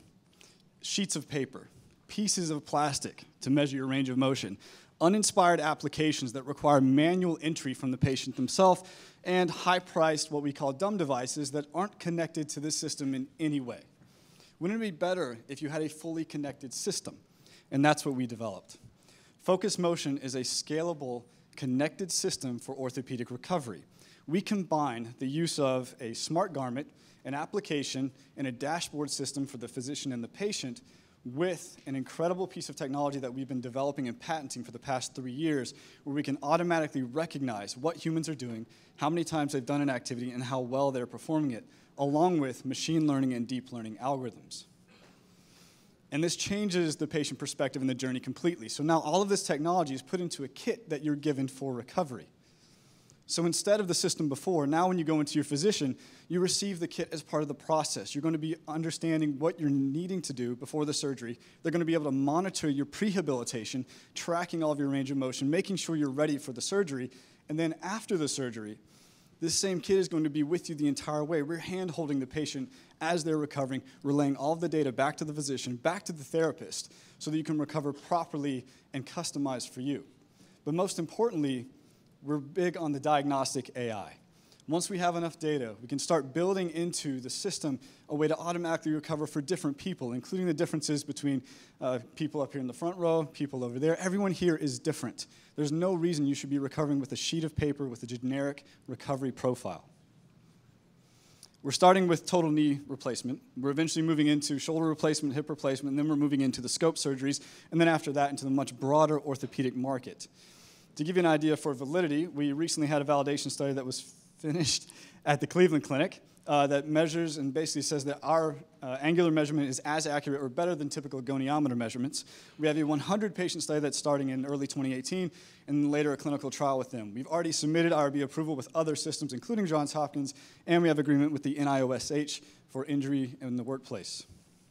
We're here today to talk to you because we're interested in speaking with investors, we're interested in speaking with partners, as well as anyone that's interested in running a trial or doing a pilot with us.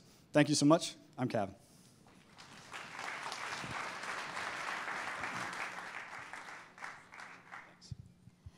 Our next presenter made one of his employees eat 3 cans of Spam to test out the sensor sensitivity for fluid retention. Please help in welcoming Vivek from Rethink Medical. Hi, guys. So I've heard the clicker is giving a little bit of problems, and there's a few animations on my slides, so we'll just have to bear this through together. First of all, I want to thank Plug and Play and all of you for giving me a chance to tell you a little bit about ourselves.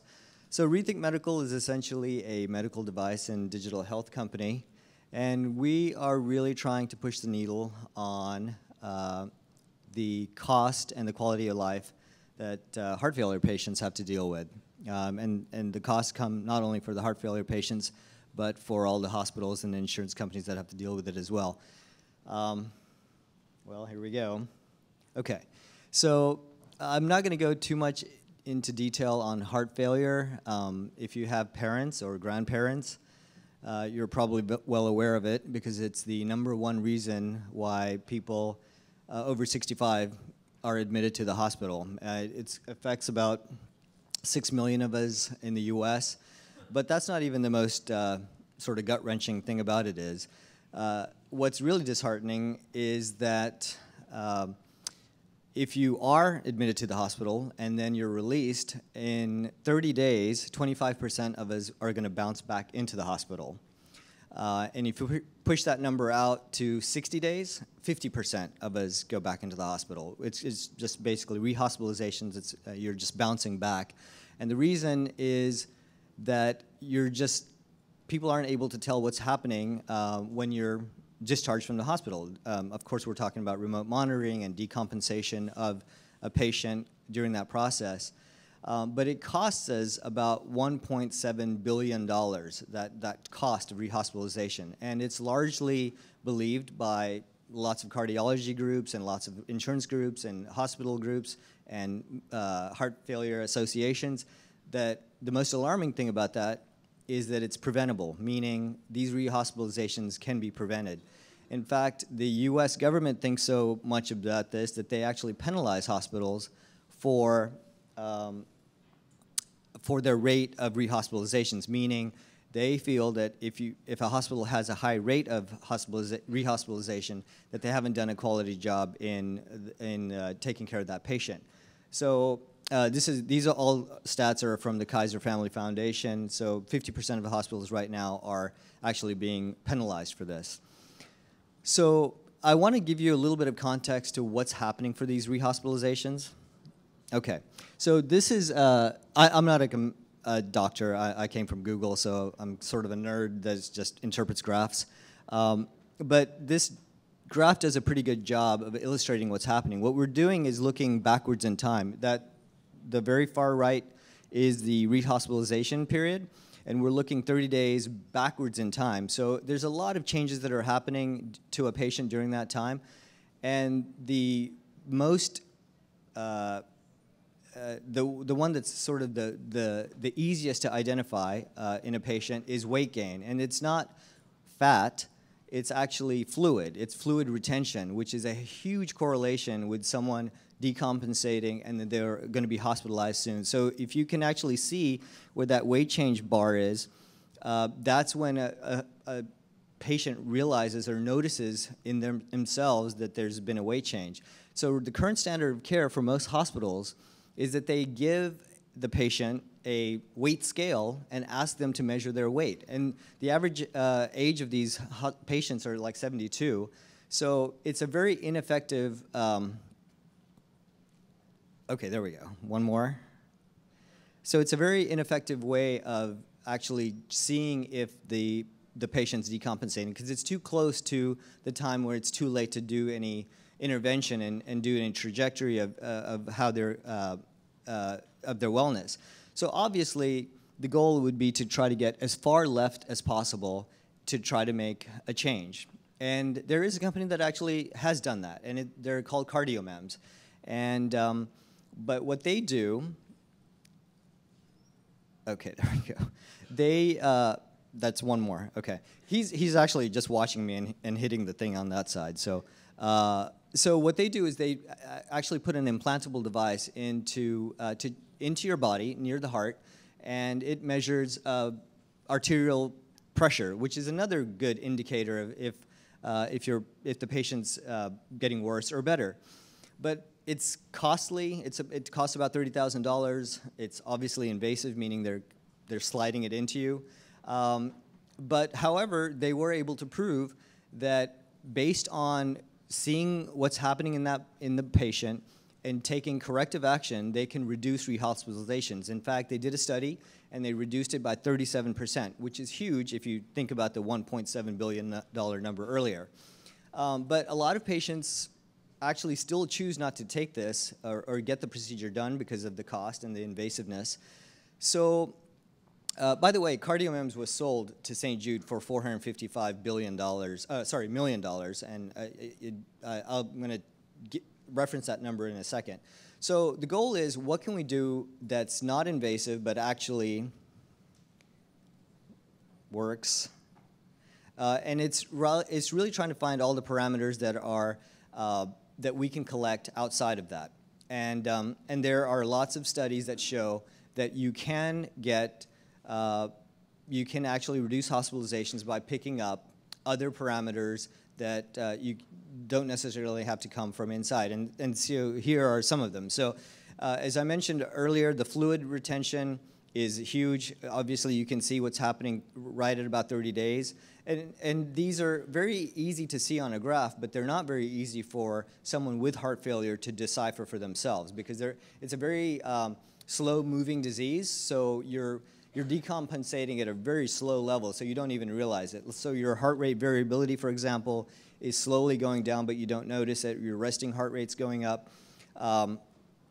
So they're very, very small increments, but to be able to measure all of them, you would need all these products. A PPG, a bioimpedance spectrometer, the oral nasal for the respiratory rate, so on and so on. And then finally, you need a telemetry unit to basically take all that data, because these are folks that are not in the hospital. They're in the ambulatory setting, meaning they've been released. They're in their home, living their life. So it's pretty complicated to try to do this. But we have done it. This is actually our device. It basically pulls all the parameters that I just mentioned before. It's waterproof. The patient merely just needs to wear it. It's pulling data about 20 times a day, unbeknownst to them, including the fluid level. In fact, that's the Spam thing we were talking about. We actually had an employee eat 3 cans of Spam, put this on, and we were able to see fluid retention within a couple of hours. So very, very minute changes we can see. We tested it at UCSF with 99% measurements for hospital gold standards. So just an overview. Obviously, I think this is pretty intuitive. The patient on the left wears it. It goes up to our cloud servers. We do all the predictive stuff, machine learning as well. It goes to the EMR, to the health provider, and then they can actually do the interjection and change the trajectory of that patient to keep them out of the hospital. We're starting clinical trials with Advocate. We also talked with Kaiser. We're going to do 8 large sites with 600 patients, which is a fairly large study. It was the same study that CardioMEMS did. Just as a last slide for traction, we've been awarded 2 NIH grants and Emergent Medical Partners, which is a large VC here, specifically in the health space. They did 2 investments last year. One of them was ours, and Terumo, which is a Japanese company. So we're doing well. We just raised the Series A in 2017, so we'll be looking to raise a Series B in 2018. So if you have any questions, please come see me at any point. Thank you. Sorry I went over. The clicker was driving me crazy. It's okay. Please welcome Ashish from Glydian.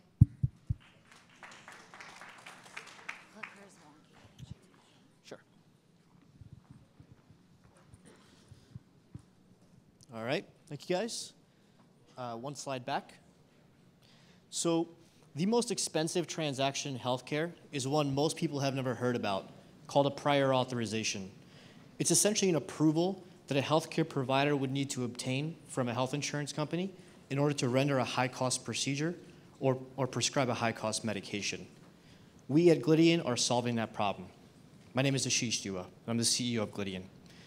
Across the United States, roughly $31 billion is spent by healthcare providers on this process alone. That comes out to $55,000 per physician. It's because the process looks something like this today. And this is given from the perspective of a laboratory, as those are our primary customers today, of where a physician sends in a test to a lab. The lab now has to determine how are they going to bill this. If it's a genetic test or a molecular diagnostic test, which is our focus, it will almost certainly require a prior authorization. And because they're dealing with insurance companies all across the nation, it's very difficult to understand what is the form that I need to use, what is the process that needs to be done, and what is the criteria for approval across all these different plans.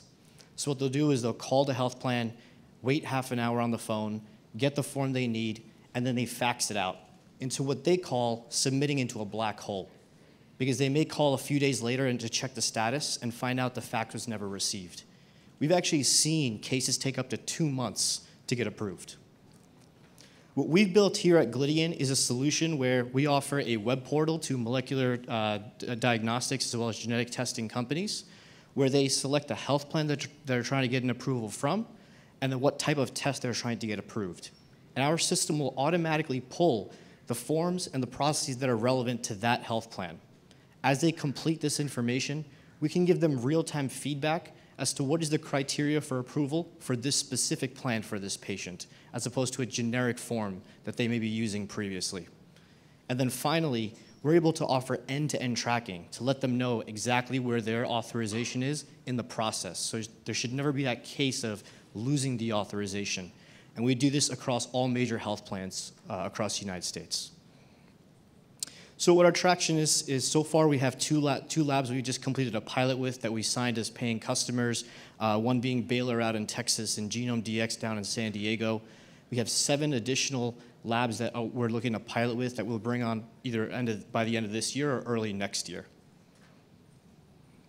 So this is the team behind Glydian. My co-founder Robert and I met about 10 years ago at Johns Hopkins. We were studying biomedical engineering together. Worked in health IT, medical devices, started and sold at a company before as well. And then Robert and Max actually met each other at grad school at Stanford, knew each other for quite some time, and through grad school primarily. Our team of advisors includes the former CEO and current co-founder of PocketDoc, Lisa Mackey, and our other advisors have actually been healthcare executives at NASDAQ-listed companies. So thank you. If you may be interested in chatting with me, we're looking more on the sales and business development aspect, so please reach out if this may be of interest to you. Thank you.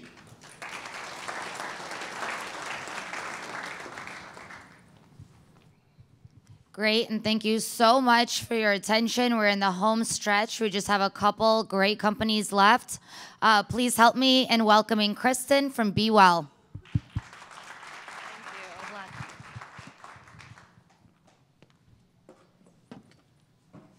Hi, everyone. Thank you so much for your time and for being here today. I'm Kristen, the founder and CEO of Be Well Connected Health. I've been a healthcare executive for over 20 years, first at CMS and then at United Healthcare. But I'm also the daughter to a parent that has multiple chronic diseases that does not live with me and requires constant supervision. And I'm also the parent of a child that has a very significant autoimmune disorder that took me 7 years to get appropriately diagnosed. I'm a health executive by day and an Excel lab plotting mom by night, trying to advocate for my child. So I stepped out of my role at United and I launched Be Well Connected Health as a way to put consumers directly at the center of their healthcare. Founded the company 2.5 years ago. We're backed by some very notable healthcare investors, including Johns Hopkins, GP Ventures, and many others. Let me describe to you why it's so difficult for consumers in today's digital world. For consumers, we have different logins and passwords for every doctor, hospital, and lab that we see. We have portals, and we change insurance companies on average every 2.5 years in this country. We also have consumer health applications like wearables, nutrition, fitness. We also have employer-sponsored health and wellness programs that are now running on average 7 to 21 different programs.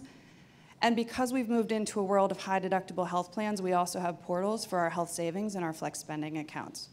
As consumers, these solutions don't talk to one another. They all require different logins and passwords, and they take up a lot of space on your phone, that coveted space that you need from a health perspective. So consumers, quite frankly, just don't use any of it. Back one, there you go. Be Well is the first to market integrated consumer health platform designed to put healthcare right on the first screen of a mobile application for a consumer. We operate on behalf of consumers to collect, aggregate, and store all of their health information in one location, and then we use that data to do 2 very key things. First, we create a personalized care guide based on your own data, moving beyond prevention and wellness and into evidence-based medicine guidelines. We then also use your data to make recommendations to services that are high quality, low cost, and most importantly, on demand. If we have a social determinant for a consumer that doesn't have transportation, we can surface a transportation partner. But if we have a consumer that doesn't have that need, they never have the need to see that service. In 2018, we're excited to announce the expansion of our digital health wallet.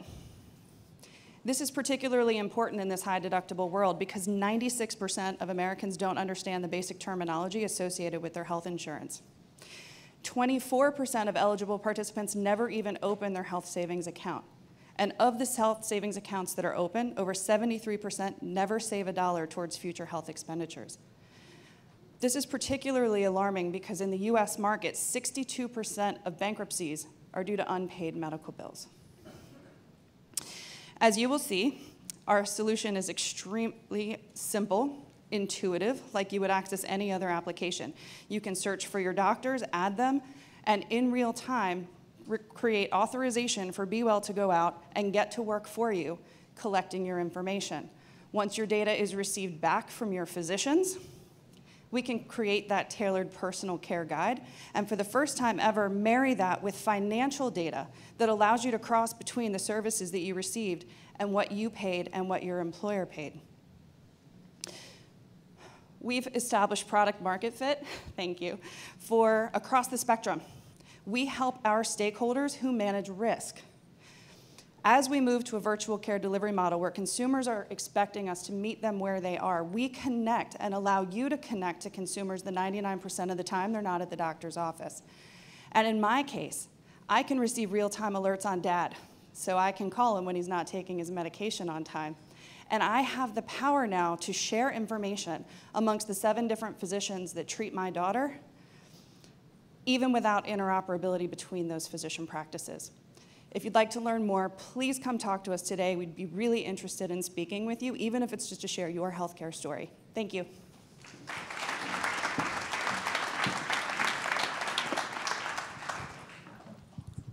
Thank you.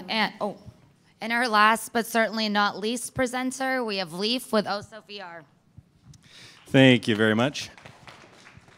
All right, listen fast, everyone. Listen fast. All right, I'm Leif Goranson, with Director of Marketing for OSOVR. My background, I came from Medtronic, where I led digital health strategy and digital marketing and education strategy at Medtronic. See One, Do One, Teach One is a training methodology that is no longer working for medical device training and clinical training. Increasingly, as surgical techniques modernize, more and more remote training is required. Surgeons are less and less willing to travel. And then when they do get training, they go to an event, and there could be 5 to 6 months between that training event, that cadaveric training event, and their first case with an actual patient.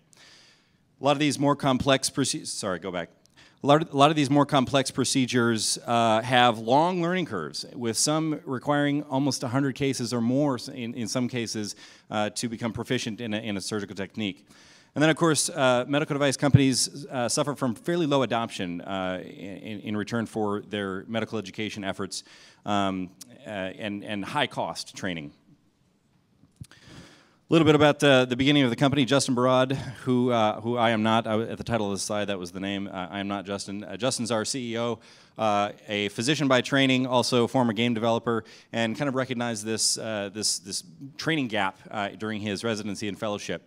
And he met up with Matt Newport, who is a game developer at EA, and they began OSOVR to kind of solve for this using virtual reality technology, which was formerly just kind of in its inception at the time. So OSOVR is a hyper-realistic, hands-on, interactive virtual training environment for surgery. It allows for multiple surgeons to train at the same time. You can do it remotely. A surgeon in one location could train with another surgeon in another location. We have a heavy analytics platform that measures everything that's happening within that surgical training environment. And then simulated fluoroscopy allows surgeons to train on procedures and techniques that require heavy fluoroscopy training without going through that radiation that they would normally have to do in a didactic or a cadaveric setting. And of course, you can record all of that as well. So as a surgeon is preparing for his surgery, he goes into VR, and boom, he is in a virtual training environment, virtual OR. He can go through the OR, everything's one-to-one in terms of instrumentation. There are training instructions, outlines, you can take all of those away or add them, and then he's ready for surgery. And that patient does better. So Osso VR has virtual surgery with real results. So Osso VR provides content development, so we develop all of the virtual reality software itself, and then we serve it up on a training as a service platform. And we also provide all the hardware and full hardware support as well. So our customers have kind of an end-to-end clean experience without having to worry about whether the next hardware version is going to be up to date with our software. We handle all of that, and we swap that out as hardware gets better and better. So our software is platform agnostic. And then, of course, most importantly is our analytics platform, which with my background in digital health, it's incredibly important to show value to our partners and to be able to measure and access all of these analytics anywhere you are, track trainer and trainee performance, and slice and dice that data in as many dimensions as are available. We had a UCLA double-blinded randomized study that proved that Osso VR's surgical training platform allowed trainees to have twice the performance that they normally would have with traditional training methods. I can talk a little bit about that afterwards if you want to know more about that study. Our mission, improve patient outcomes, increase adoption, and democratize access. We believe that we can do this by delivering virtual reality anywhere, anytime. I won't go into every team member here, but we have clinical experts from all top-tier schools. We have virtual reality experts from top-tier companies. 3 medical illustrators who have master's degrees in medical illustration. Myself from Medtronic, just a top-notch team. Some accolades there that we can talk about afterwards, including a $500,000 grant from the United States Department of Education with their EdSim challenge that we won best virtual reality training platform in the country. And then, of course, our surgeons, our customers, who are surgeons, have given us feedback that really validates that what we're doing is actually delivering value to them and ultimately better outcomes for their patients. Thanks so much.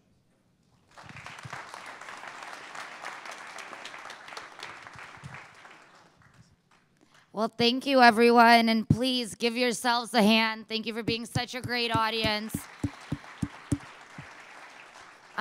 Everybody, please do vote. You get 1 vote.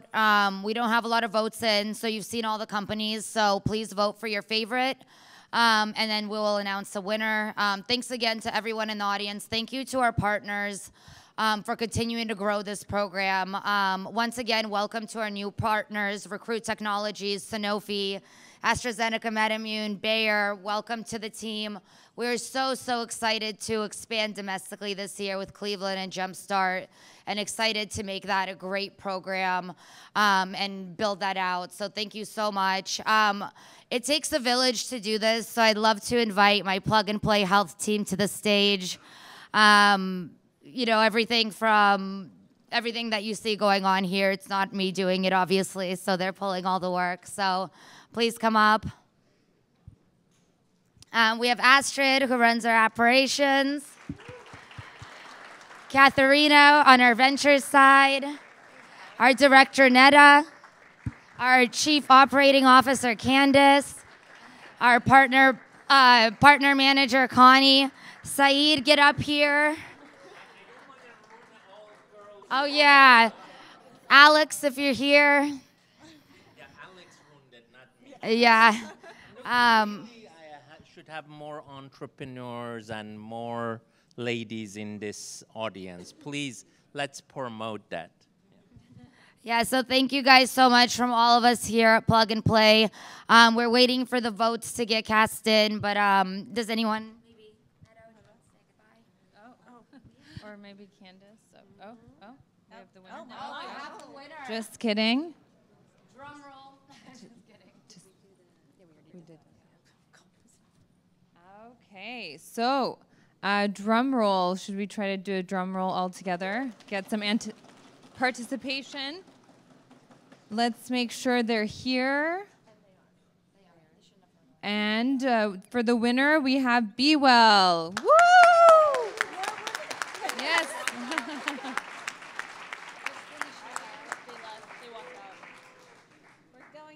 Astrid's running to get them.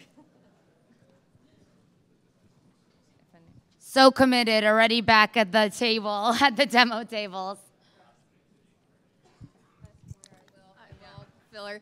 And yeah, I did want to make the comment as well. In Silicon Valley, it's so male-dominated. It is refreshing, and especially in the healthcare space. And we need to spread that to other places. But yeah, I think Willis Towers Watson, we awarded you, but you didn't speak. So maybe you could say a few words. So Willis Towers Watson was extremely active in working with our healthcare companies in this last batch. So please.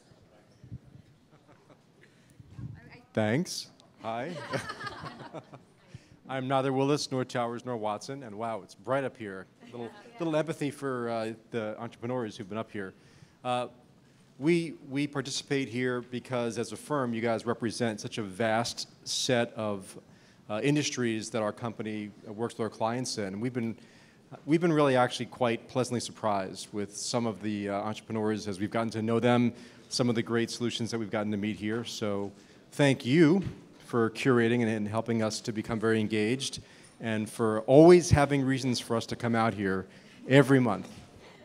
Thank you.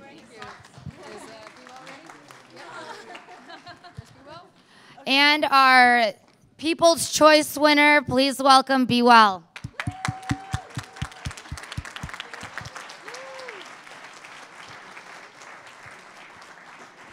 Congratulations. Thank you so much. Oh my goodness. We just want to thank everyone here at Plug and Play really quickly and just share with you that our participation in this program has resulted in an increase in our sales pipeline by over 300% in the short time that we've been here. So thank you to the whole program. We're excited to be part of it, and wow, thanks. I cannot emphasize how much I've really enjoyed working with Jumpstart and with the Cleveland Clinic, with Pete and Ray. Honestly, they feel like members of my family. And at Plug and Play, we're such a family company, and we're just so excited to extend our network to Cleveland. So for all of you in the room, please join us. I believe March 1st will be our selection day in Cleveland. I think here in Silicon Valley, we're very much more pharmaceutical focused. We're very pharma heavy in terms of our partner network. In Cleveland, it'll be more provider centric because we're working with the clinic and potentially with other providers globally. It will have a different flavor. So please, I invite you to join us in Cleveland, and I'm keeping you from drinks and networking. So please, unless there are any other final comments. One final comment if the startups that are in here come to stage, but thank you so much, and have a wonderful cocktail reception and happy holidays. Thank you. Merry Christmas.